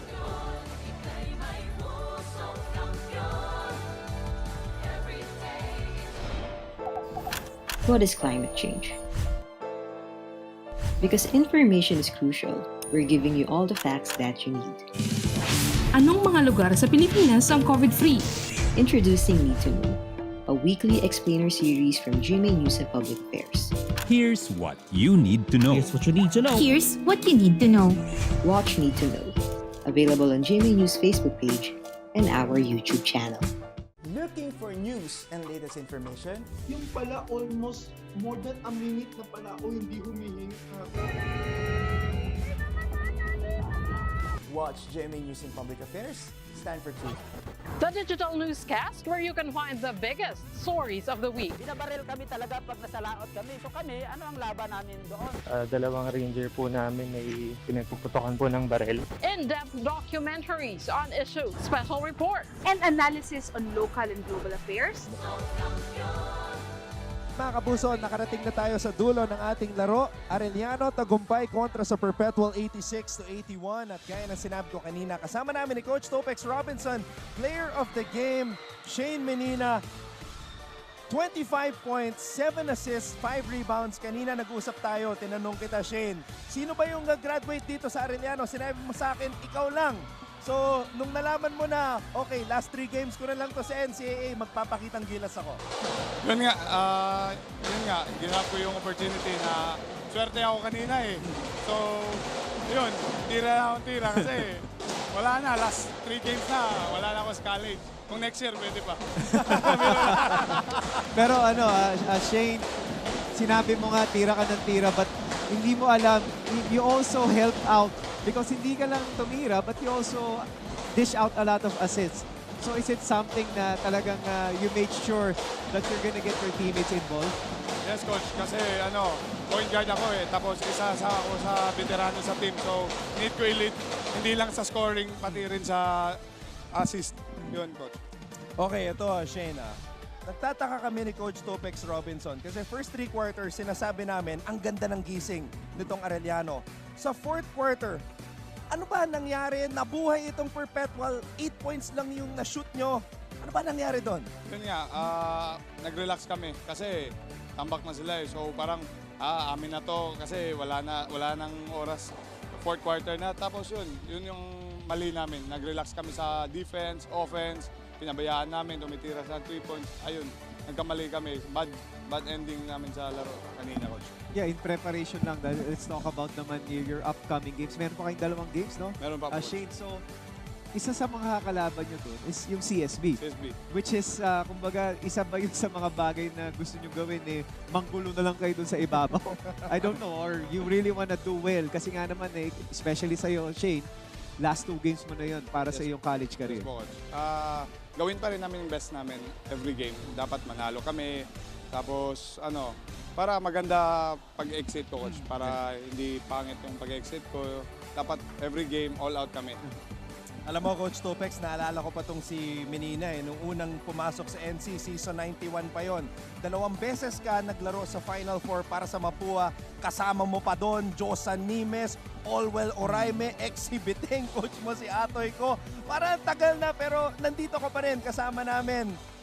Tinatanong ni Pong Ducanes, ano ba career high mo nung ikaw ay naglalaro sa Mapua? Naalala mo pa ba? Mga 14, ganun. Ganun. So ito na yung pinakamataas, 25 points. Ito yung pinakamataas, yun. So, save the best for last, Yun nga. Dapat lang.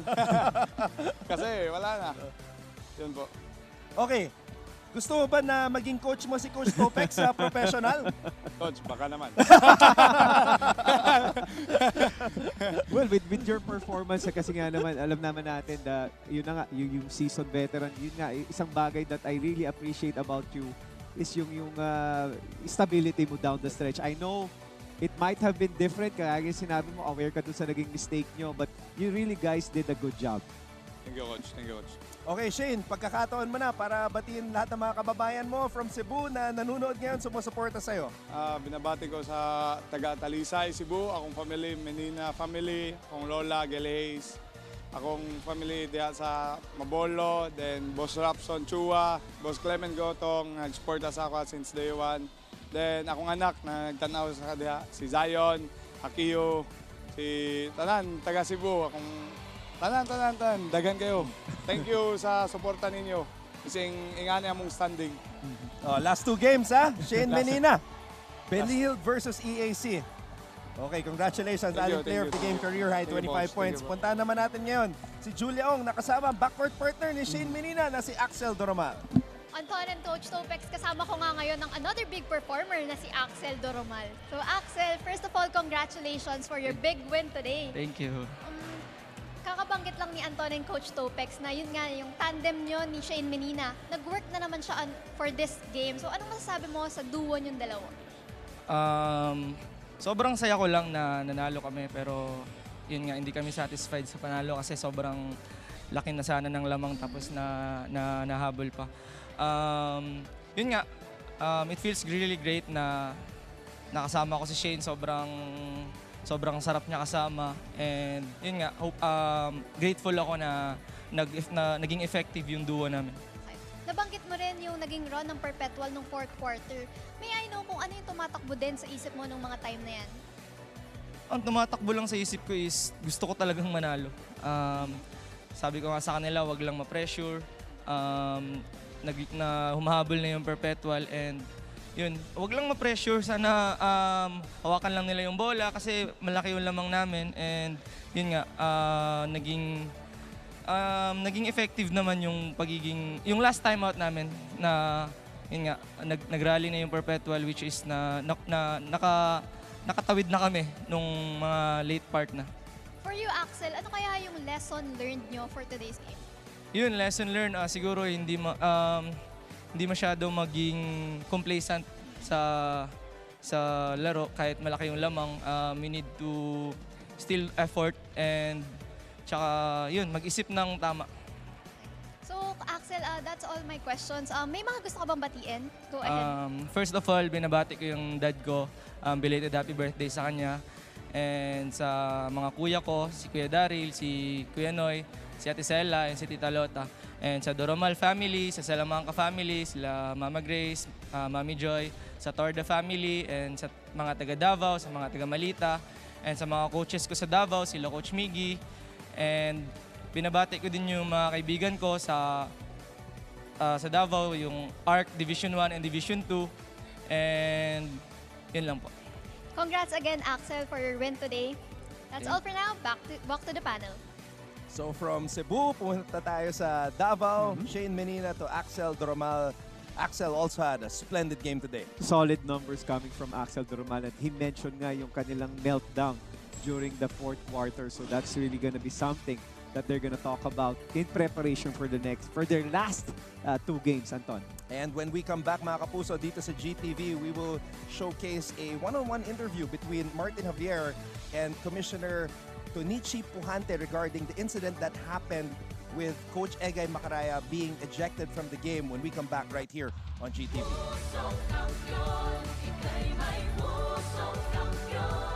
Sutulan ng bilis at tugatog ng husay pang ipagdiwang ang kadakilaan. Kadakilaang nakaluklok sa bawat isa sa atin. Maniwala sa sarili sa harap ng pagdududa. Maghangad ng ikabubuti ng nakakarami. Kumilos ng tapat. Kumilos ng may layunin. Kumilos para maging pinakamahusay na bersyon ng iyong sarili.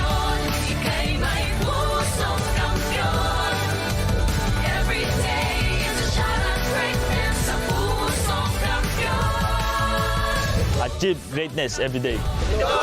NCAA Season 19. Catch all the action live Tuesdays, Wednesdays, Fridays through Sundays, 12 noon on GTV. Sutulan ng bilis at tugatog ng husay pang ipagdiwang ang kadakilaan. Kadakilaang nakaluklok sa bawat isa sa atin. Maniwala sa sarili sa harap ng pagdududa. Maghangad ng ikabubuti ng nakakarami. Kumilos ng tapat. Kumilos ng may layunin. Kumilos. In this game, We saw both teams make great runs, especially Perpetual in the end, but it was too little too late. Arellano escaping with the victory 86-81. At the end of the day, there's only going to be one winner in this ball game, and that happened to be the Arellano Chiefs. But just like what you mentioned, Anton, the Perpetual help ALTAs really gave it everything. You know, it just happened to be too late.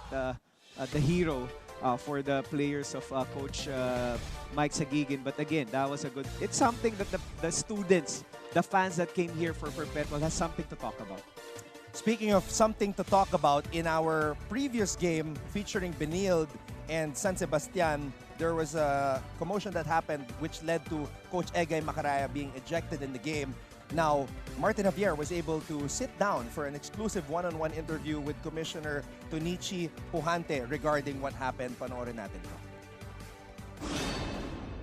Hello sa inyong lahat mga ka-NCAA. And now, with me here to address what happened in the first game, because we had an extended lull before we entered the halftime break earlier in that match between San Sebastian and De La Salle College of St. Benilde. Joining us is our NCAA Commissioner Tonichi Pujante to give us a quick explainer of what transpired in that sequence. That situation is about 4 seconds left before halftime between CSB and San Sebastian.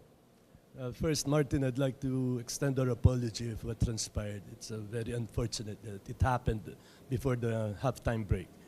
Well, first, our referee erred, and I'll admit that. And for sure, he will be reprimanded, and he will be severely sanctioned. Right? So, because of what transpired, the referee, on his own initiative, should have reviewed the play, because there might be a possible act of violence. And with regard to Coach Egay being ejected, it was not because of a technical foul. He was ejected because of a disqualifying foul, because he was bombarding the game officials with excessive complaining, and he entered the court twice. That's what caused his ejection from the game. Commish, let's just clarify it. It wasn't two technical fouls that ejected Coach Egay. It was an immediate disqualifying foul. It was a disqualifying foul. Because the technical foul, if you could remember, it was called towards the bench of San Sebastian. So if Coach Egay was called for a technical foul, it could have been indirect, so he could have stayed in the game. He won't be ejected in the game. But the referee blew his whistle and called for a disqualifying foul. Coach, Commish, rather, do you think our referee was too quick on the trigger in calling the disqualifying foul, or do you feel like it was the right decision, the right penalty to be imposed in that situation? Because, you know, a lot of things happened fast earlier, and, you know, abilis na nag-escalate ng sitwasyon natin, Commish. Do you feel like, you know, had he waited a little bit, hindi masyado nag-escalate yung sitwasyon natin ganun? Yes. Maybe if the referee could have been a little bit more patient and waited for before calling that disqualification. But maybe because he was already, what do you call this, baka narindi na rin kay Coach Egay. Diba? Walang tigil kasi ang pagko-complain kanina. So, I'm really sorry for the unfortunate incident that transpired early in the game. Diba? It could have been avoided if there was a proper communication and yung better control of temperament on the both parties. Diba?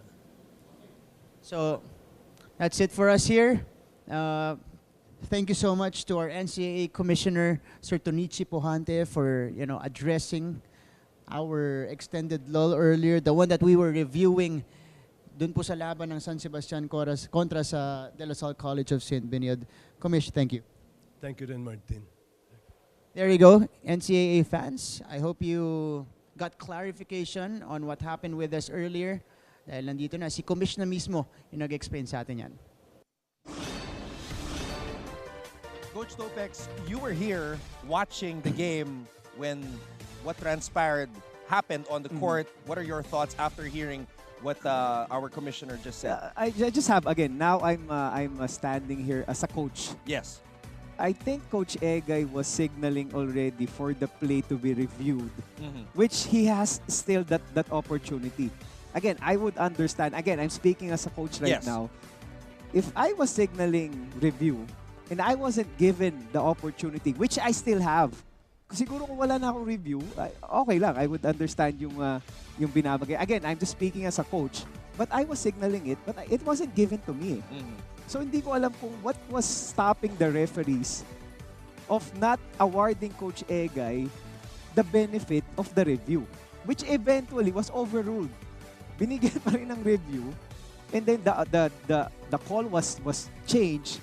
Pero ang naging problema lang dito, Anton, is na-eject si Coach Egay. And this is a bearing game for them. So, again, that's just my piece, and I guess what the Commissioner mentioned I hope it gave clarity, but not more questions for Coach Egay. So there you have it from the perspective of a coach, as Topex Robinson just explained. Nagpapatuloy ang ating laro bukas. You just saw our first game, but the second game is the one everybody's been talking about. Sunbeta versus Letran. We are hearing word that tickets are sold out, so do come here to the Phil Oil Eco Oil Center or watch on GTV if you still can. LT on JRU will be the appetizer for that game. Coach Topex, great working with you, partner. It's been an eventful day again in the NCAA. Thank you very much, Anton. Appreciate it.